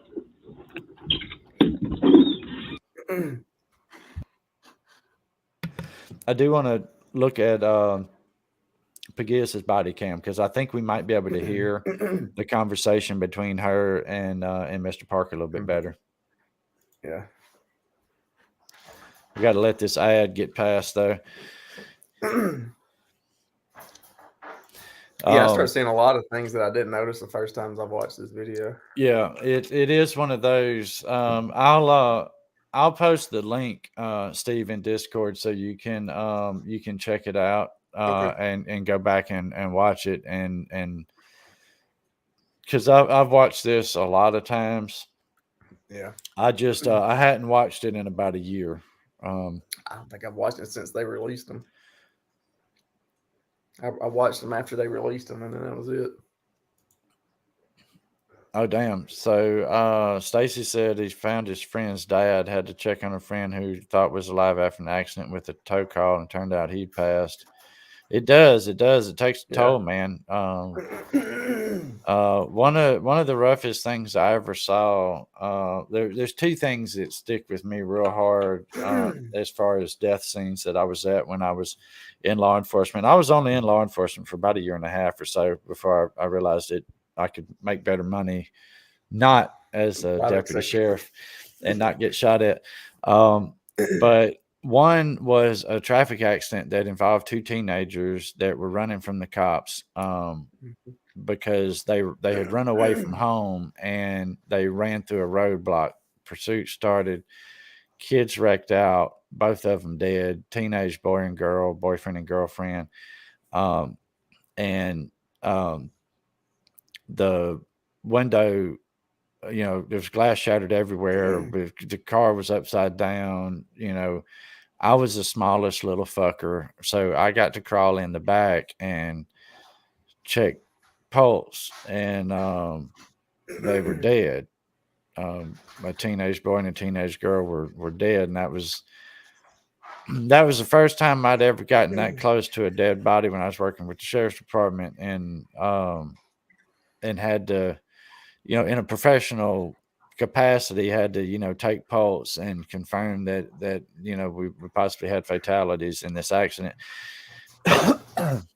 But crawling through the back window of a car and coming face to face with two dead people that are just banged all up was a traumatic event. And then the other one was a rape murder that happened, where a woman was raped and then beat to death with a stick of firewood, and the brain matter on the walls, and it was just the smell. Yeah, the smell it was. sticks with me. It is. It's a really odd, like iron smell. Of death. Well, the smell, the smell like a fresh scene. You've got the smell of blood and everything. Yeah. Before you have decomp. Decomp is a whole nother thing, of course. Yeah. But it smelled, to me, it smelled really metallic. And I don't know, but yeah, it will take a toll, and it will definitely fuck with you. Matthew Nunn, welcome to the stream. Who called the cops to the house? So I think, I think he called himself. Yeah. So Mr. Parker called 911 saying that he planned to shoot himself. So clearly he was asking for help. Yeah, but you can't. But you he never didn't get the help he needed. Yeah, no, he didn't. Well, no, he didn't. You can't go on a scene like that where somebody's threatening to shoot themselves and not be prepared to have to use deadly force. Max Reltney, what's up? You dig that we're keeping it light? Yeah, this is a tough one. This is a tough one tonight. We've put off talking about it until episode 6 because it is. We knew Adam and I knew all three of these officers involved in this, and it is. It's a very heavy. It's a very heavy subject to talk about. So we won't always get this this deep and spend the entire show on one event. But this one, I really wanted to kind of dissect it and talk about it some. So yeah, I hope you got your boots on. We're wading through some thick shit in this one. Let's go back to let's go to Officer Peguias's camera here. 3. Back this up. Police. God damn it. Police. Okay. Tell them 10-3. Hey, I need you to stand up. He got a gun to his head. Hey, what's your name? Why you want to take your life, man? Huh? Sure got on drugs?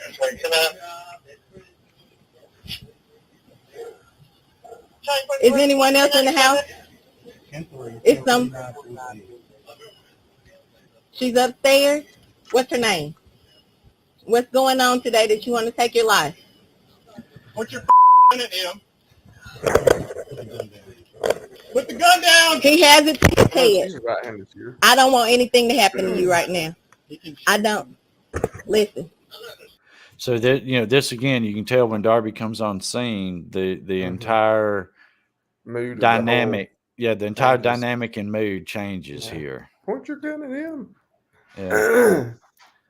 He's right here in front of me.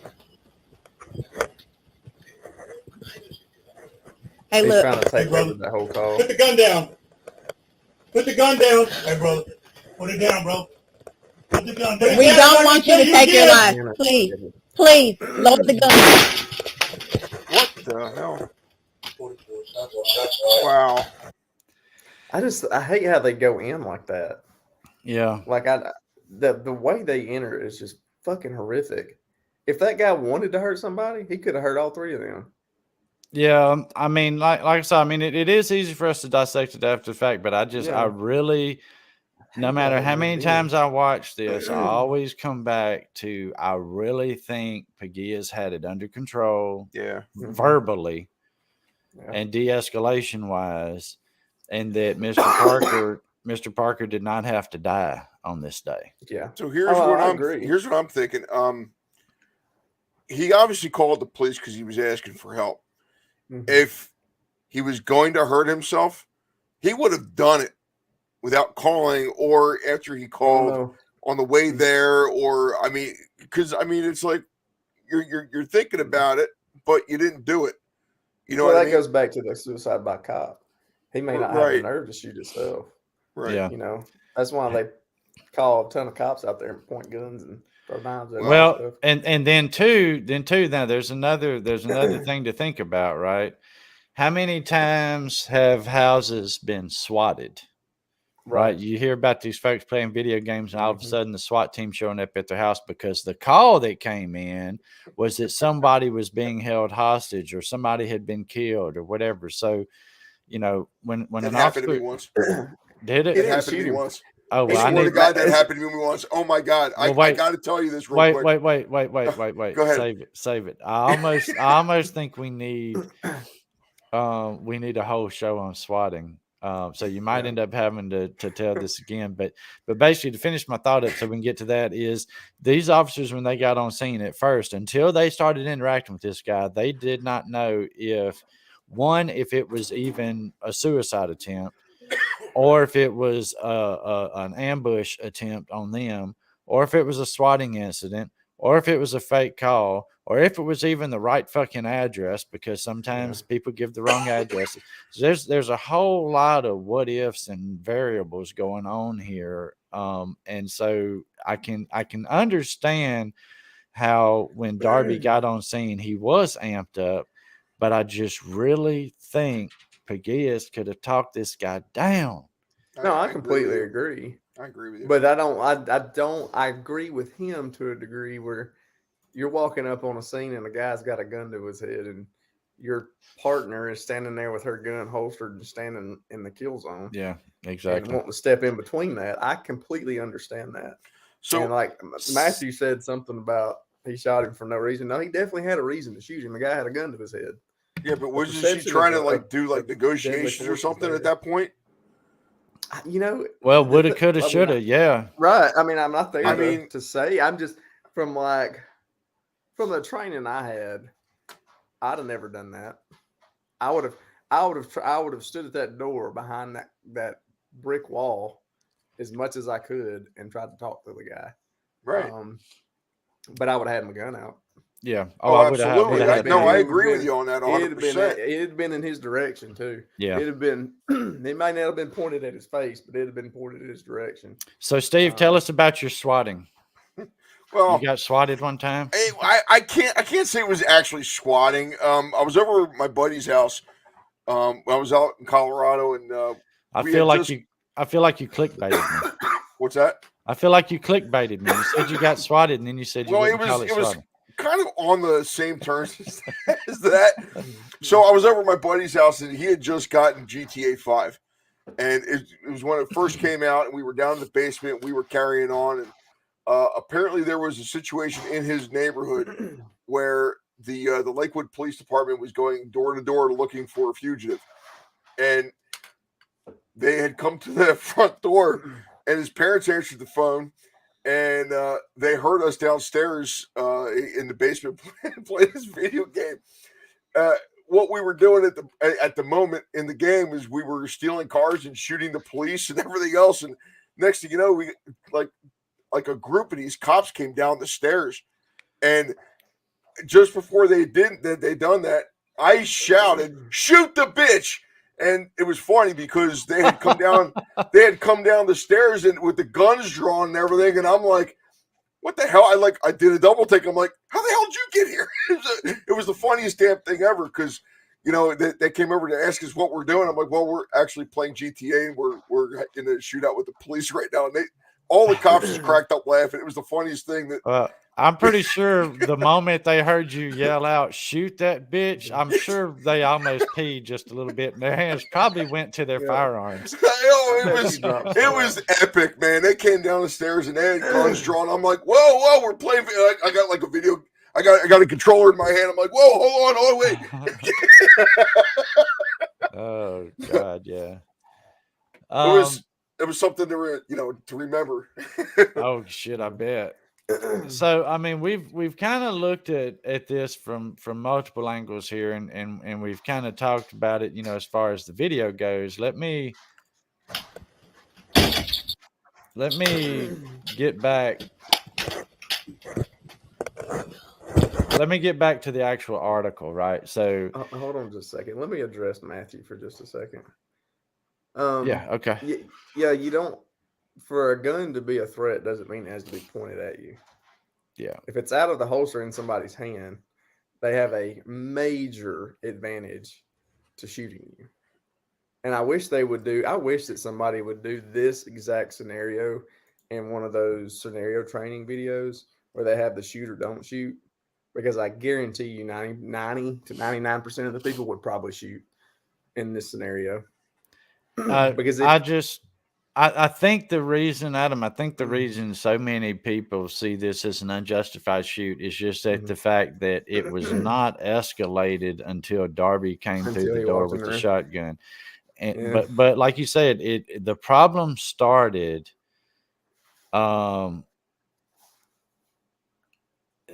like almost immediately, because there was too much stacking in the doorway.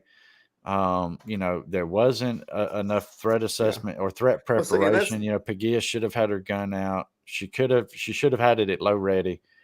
Yeah. At least. And that goes back to at the very minimum, she should have had it at low ready. And I agree. I think Darby amped up that whole situation, but that's a guy that's making a decision at the moment. And somebody with a gun is going to amp up. Like Pagias and Beckles had a lot more time on patrol than Darby, if I remember right, because I think Beckles had like 14 years when I was every street, so that was probably. How long was Darby a cop for? He wasn't. I think he was 3-4 years, something like that. I don't think he was like terribly long. So he really wasn't a veteran. No, Beckles and I think. And I don't think Pagias had just tons of time, but I know Beckles was probably the senior. Yeah, Beckles had been with the department for quite a while. So I don't think they covered in the article, of course, as far as how long Darby had been there, but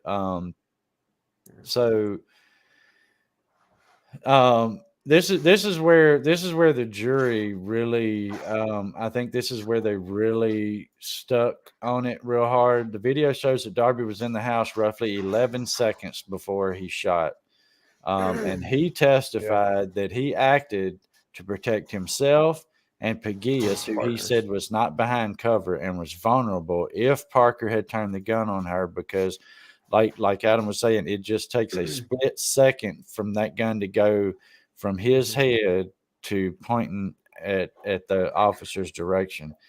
And the attempt to eliminate that threat first was to have him put the gun down, which he refused to do. Right. Peguias told investigators that Parker was calm, and she testified that he told her he wouldn't hurt her. Beckles testified that Peguias was not in a safe position while talking to Parker. Peguias was directed by HPD leadership to take remedial training after the incident. Peguias and Beckles are no longer with HPD. They don't go into why they're no longer with HPD. I'm thinking it was this. I know. Yeah. After this event, I remember talking to some officers about it. Of course, they wouldn't say much, because they're not allowed to. But I remember hearing how it really messed with Peguias, how it really bothered her. That's really unfortunate. Yeah. So Darby was cleared in the shooting by the Huntsville Police Department Shooting Review Board. They found that he acted. They found he acted within department policy, and then Deputy Chief McCarver testified at the trial that the officer had acted according to his HPD training and fired because the armed Parker failed to drop his gun as ordered. Now, the prosecutors, they argued that Darby killed Parker without justification, that he posed no imminent threat as required under the state self-defense law, and he was not aggressive or hostile. How stupid. So that's like saying, okay, let's get some sim rounds and put that prosecutor in the police department, police officer's boots for a second, and I'll play the suicidal guy, and I'll show him how many times I can hit him before he can get his ass out that door. Well, and I put myself I put myself in a situation of, let's say I'm sitting in my living room and somebody walks through my door and they have a gun in their hand, but they're not pointing it at me. They just have it in their hand. Do you think I'm gonna fucking wait for them to point it at me? But right, you gotta wait for them to shoot you to know it's gonna suck. That's just stupid. The fact that they have the firearm makes them a threat.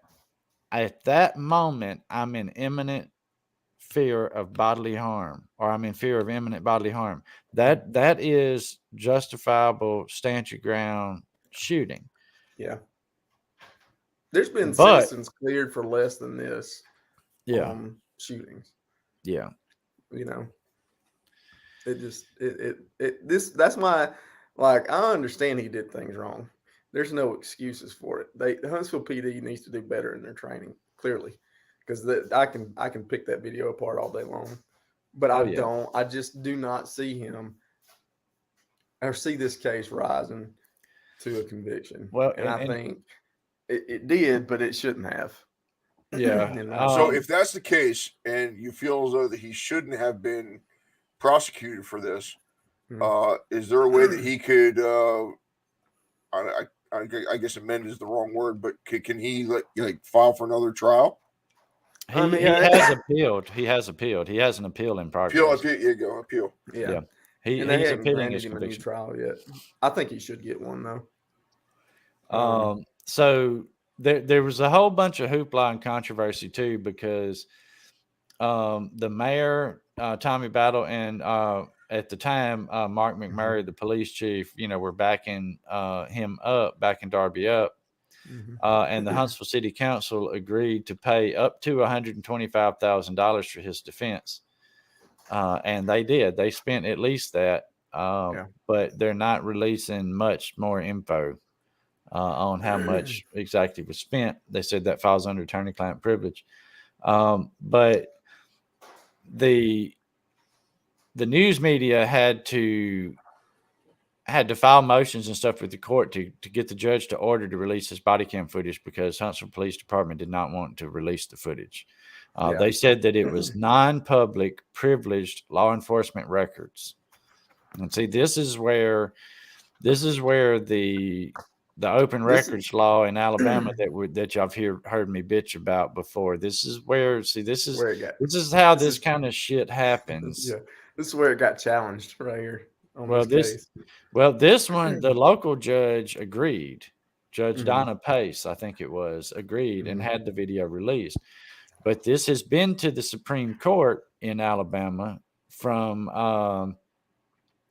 I think it was Mobile. It was one of the sheriff's departments. Is there a Monroe County?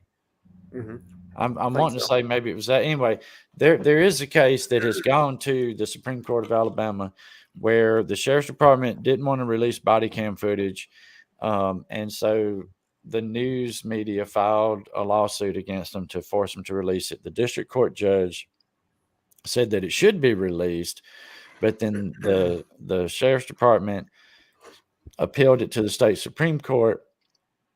State Supreme Court said no, it's privileged law enforcement investigative materials.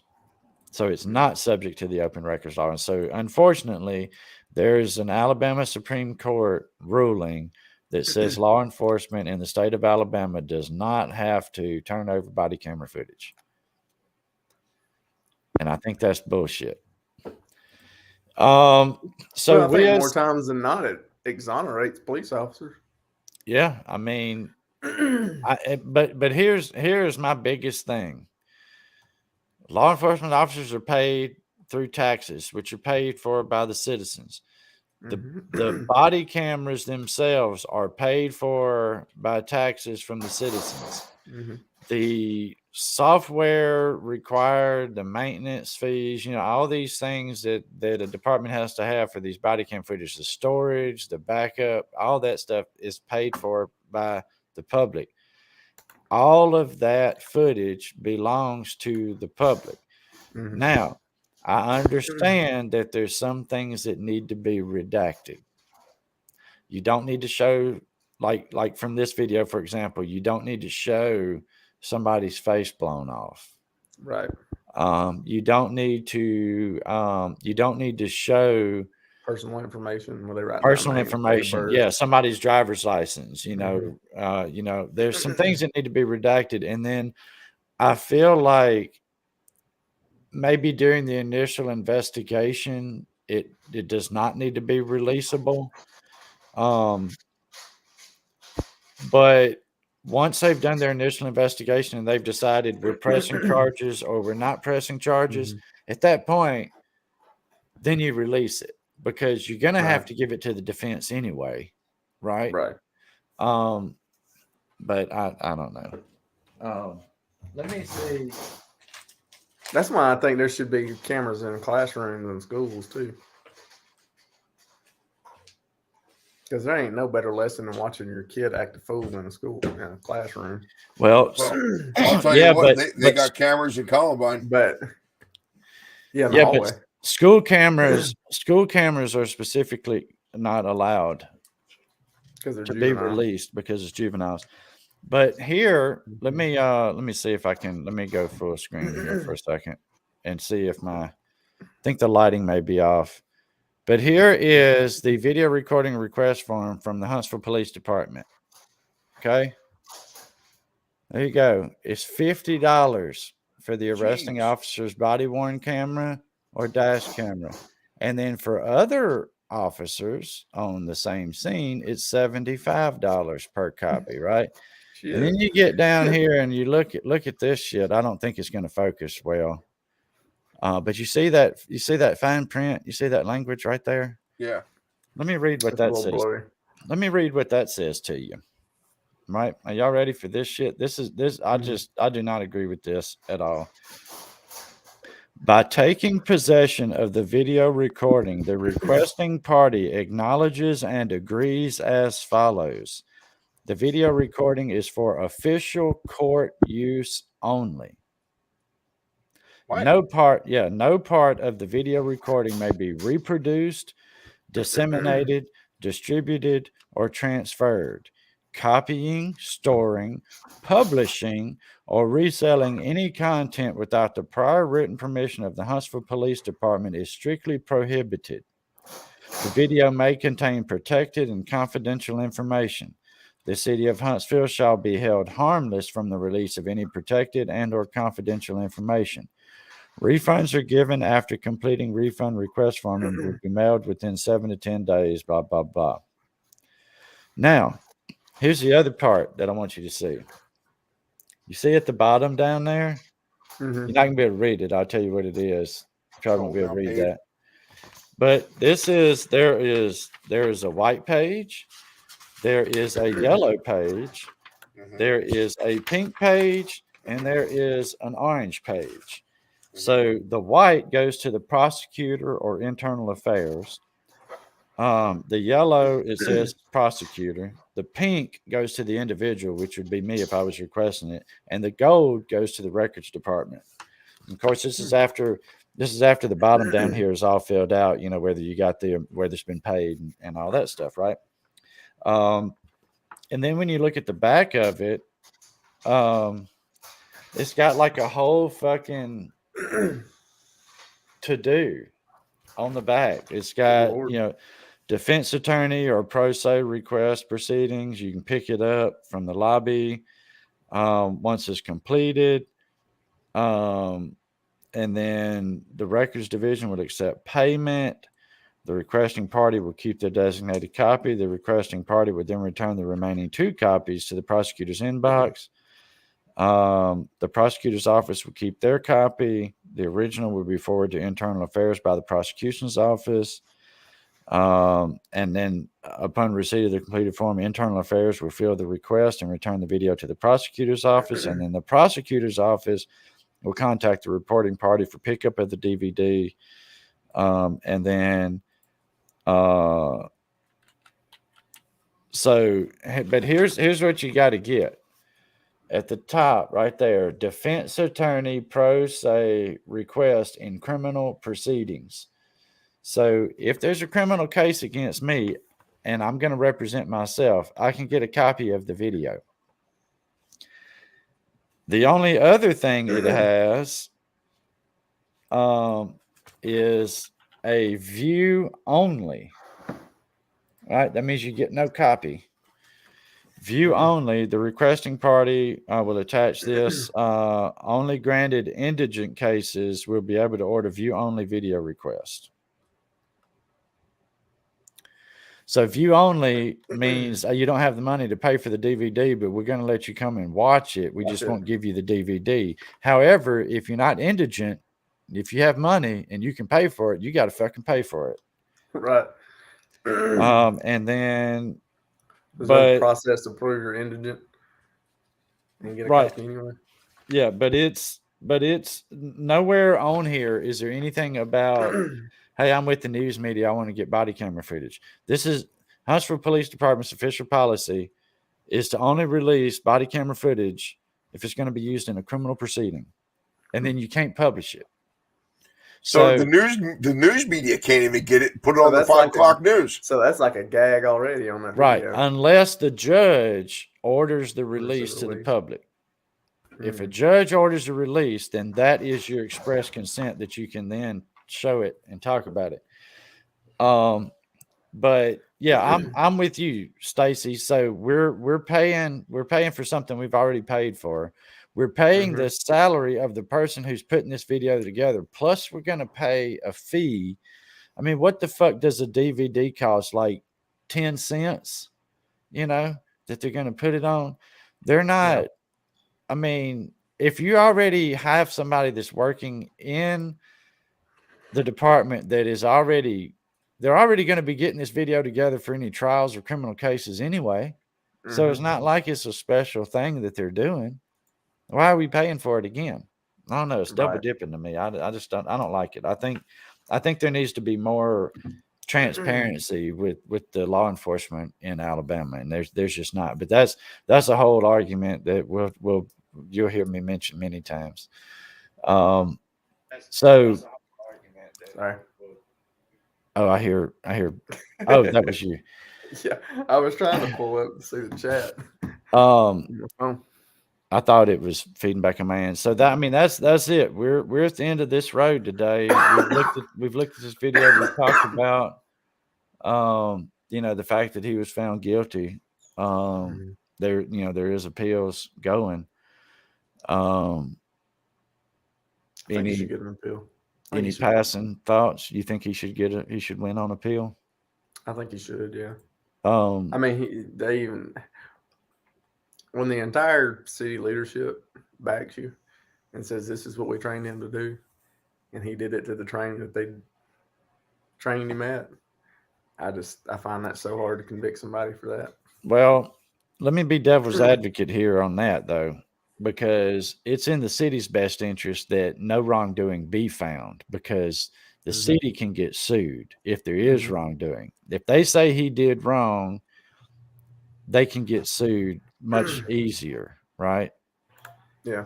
If he's found guilty, they can get sued much easier. So it's always in the city and the police department's best interest to say they did nothing wrong. So I don't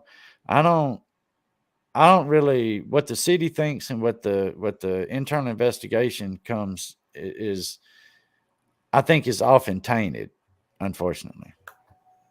I mean, I get what you're saying, but because there's such a lack of transparency in the state of Alabama and law enforcement, I personally, and this is just going to be hard, but I personally don't give a shit what the chief of police thinks was right or wrong in that situation. I think it needed to be reviewed by an outside agency, the district attorney's office.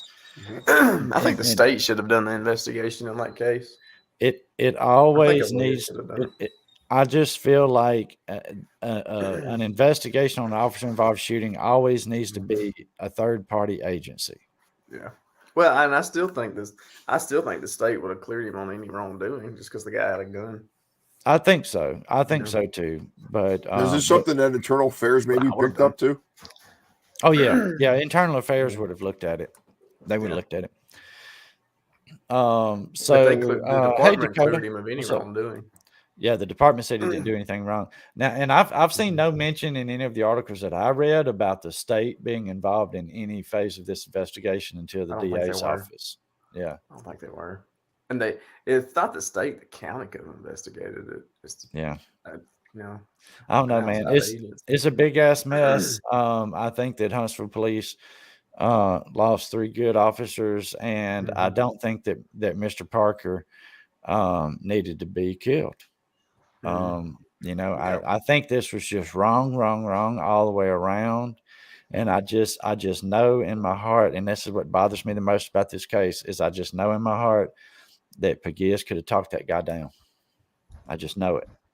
And I think Darby should have stayed his ass outside, and we wouldn't be sitting here talking about this. I agree with you 100%. I mean, I don't know that he busted through that door with this thought in his head of I'm gonna fucking kill somebody today. I don't think he had malice. I don't think he had one. But I just think that I think it could have been avoided. There were multiple points in there, like we talked about, where I think shit could have been done different. Oh God, we wouldn't be sitting here talking about it like this. Yep. So, and you never know from like his perspective, walking up and seeing something wrong, like somebody not having a gun out and the guy's got a gun to his head. What that had to have played into how amped up he got. Yeah, in my opinion, because it would have me. So. I was like, "What the fuck are you doing?" Yeah. Why the fuck don't you have? That's just one of those things where I have to kind of snap myself from being from law enforcement, because it's like I could have very easily done the same things he did. Well, and I've been I was only in law enforcement for a short time, and it was a long time ago, and so I can look at it from kind of. I mean, of course, if we're honest with ourselves, each one of us has a bias in every situation. I mean, we're human beings. Every human being has their own opinion, their own worldview. We're all biased in a certain direction towards anything we're ever going to talk about. But I can try to step outside my law enforcement background thinking, and and look at it from a if I was a normal citizen on the jury kind of thinking, and I I can see how they found him guilty, but then I also can see why they shouldn't have. Yeah, I can see how they found him guilty. I just disagree with it. Yeah. So, Steve, any closing thoughts there, brother? Man, it's to see something like that was, man, it's just, it's numbing to really see something like that happen. I mean, I'm with you that guy, he didn't have to die. And Darby should have definitely just let the officers who were already there handle the situation. And he shows up as backup, but then he pushed his way through to control the situation that didn't need to happen. So dude, I'm on the fence. I'm on the fence with it. It just, I can see it both ways. Yeah. I mean, yeah, I agree with Mr. I can Whipper. completely understand when you get awful. Yeah, I can completely understand if you get put into a situation that's high stress like that, where there's somebody with a gun. Yeah, you pull your gun out and you try to control the situation the best you can. But what makes you good at what you do is if you can control that situation without firing a shot. I mean, but you have to be able to kind of gauge the situation when you're there and present. And I know that's the hardest part for us, is we're looking at it through their body cameras, trying to feel like we would know how we would react in that situation, and we probably wouldn't do the same things they did. Yeah, we as the Protect and Serve subreddit call this case lawful but awful. Lawful but awful. I agree. And it probably will, Wiz. It will be used. It will probably be used in training. Anytime, it should. Because there was a lot of shit wrong. Yeah, you don't want to make those same mistakes over and over again. Right. Because it's well, and I'm glad in all honesty, I'm glad they made Pagias go back through remedial training. Well, yeah. I mean, yeah, for her. Actually, I think all of them should have went through it, but yeah, for her own protection. Yeah. I mean, it's not, she didn't risk anybody else's life but her own. Right. But if an officer gets shot and killed, then their weapon is available. Threats can increase from that point. So that officer has a duty to the public to protect themselves as an officer. I know that sounds kind of crazy, but they can become the things they have, the things an officer have can become a weapon against other people if that officer loses control of them. So, officer safety is a genuine thing. Yeah. So, well, that's why, like we always told us, if you're fighting with a cop, there is no such thing as unarmed, because they have access to everything on your belt and everything you're carrying. Yeah. So, and that actually came true to me, because that was the closest I came to killing somebody. I was literally fighting the guy for my own gun. Yeah. So I can completely relate to kind of that stress level for that, and that's why I can talk about that adrenaline. That's exactly what I went through. I mean, I remember having to look at my finger, and I had pressure on my trigger, and I'm looking at my finger, and it ain't coming off my trigger. And I remember sitting there focusing in my brain to that finger. I had to focus on that finger to get it to let off the trigger. Wow. And that's how much adrenaline can play into your psyche and in the moment kind of thing, because it's badass, and it ain't no fun. Well, so thank you to Channel 19 for requesting these body camera footages. it was definitely helpful for us to be able to kind of break this down. Thank you to everybody that's watching out there. We're excited that you came to hang out with us today. We've got some new things. As you've seen, we've got the new graphics. I've upgraded our plan with StreamYard, so we can do a little bit more stuff. One of those is we can have up to 10 people on a live panel at a time now, as opposed to, I think it was 4 or 6. I don't know. I think we're probably going to have an open panel soon. Well, we'll let some of you that are watching come on the panel with us, but I will caution you of one thing before you do that. Number one, you're going to have to come in my Discord, because there's going to have to be a certain role, or we're going to have to get on the same page before you come on, because it's I just can't run the risk of you coming on with tits or balls out kind of thing. So, God forbid. Well, I mean, maybe tits. But, I'm just kidding. No, but we may do an open panel soon. Now that we have the ability to do some of that stuff. Join the Discord. Thank you. Dixie just posted it up there. I do appreciate that, Dixie. So, I think that's going to do it for us, y'all. We're going to see what 2023 holds. We got some plenty of content that'll always be out there for us to choose from and talk about. It's like a never-ending thing, the internet. I think we might talk about the train running officers up in Tennessee maybe on the next show. I don't know. That might be a good one. I don't know. Did you hear about that, Adam? What's that? Did you hear about the officers up there in Tennessee in that one department that was just banging the hell out of each other, or this one? Oh yeah, I heard about that. You sure it was Tennessee? Was that Tennessee?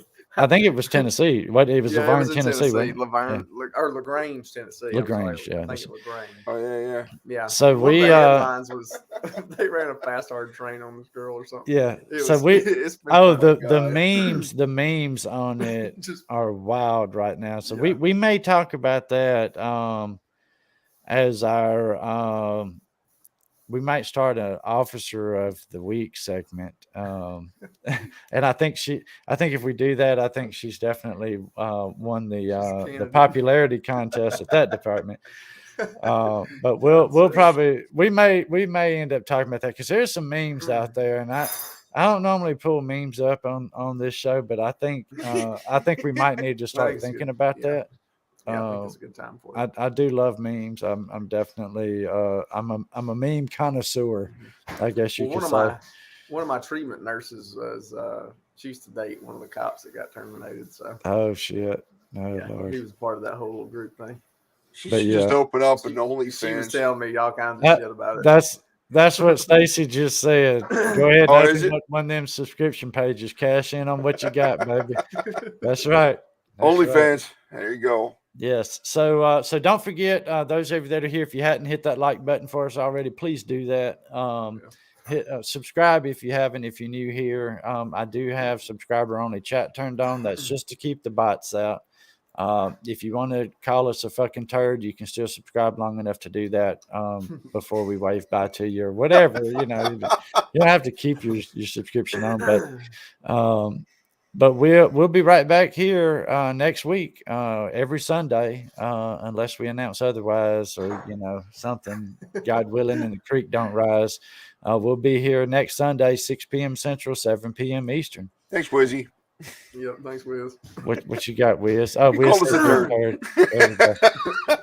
Hey, bam, Wiz, take one of them with you. Take one of them with you, Wiz. That's just for you. But no, I do. I appreciate y'all hanging out with us. It's good to have this back and forth discourse that we have. This is one of those where Adam and I didn't quite feel the same way as Steve did on this, which is good.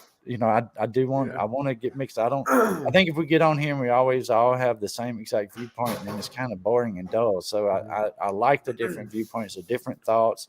one person sees something another person doesn't see, and then all of you out there in the chat, we've got all those eyes, so you can give us your feedback too. So I'm excited, man, for what's going to come with this show. I really am. So see you next week, everybody.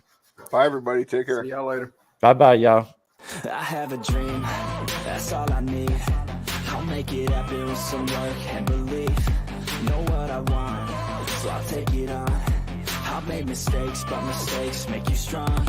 Let's break it down for a minute. I want the crown, I'm gon' get it. You hear me loud, man, I'm winning. Yeah, Charlie Sheen will be grinning. These ladies know that I'm sinning, and this is just the beginning. I'm closing in the night inning. There ain't no point in resisting. Living life like a dream, live it right, that's the thing. Every night got a team, I've been tied to the scene. Out on stage, here on screen. Okay, it's a dream, and I pray as a team. One day it'll be me. If I want it, then I get it. Head down, don't regret it. Push myself to the limit. If I play it, then I win it. I'm just saying, I'm just living for today. For a minute, I don't stay, I just visit. Have no shame, I admit it. Looking on me to see if I succeed, to see if I believe. They're looking up to me. They want the best of me now, best of me now, best of me now, best of me. They want the best of me now,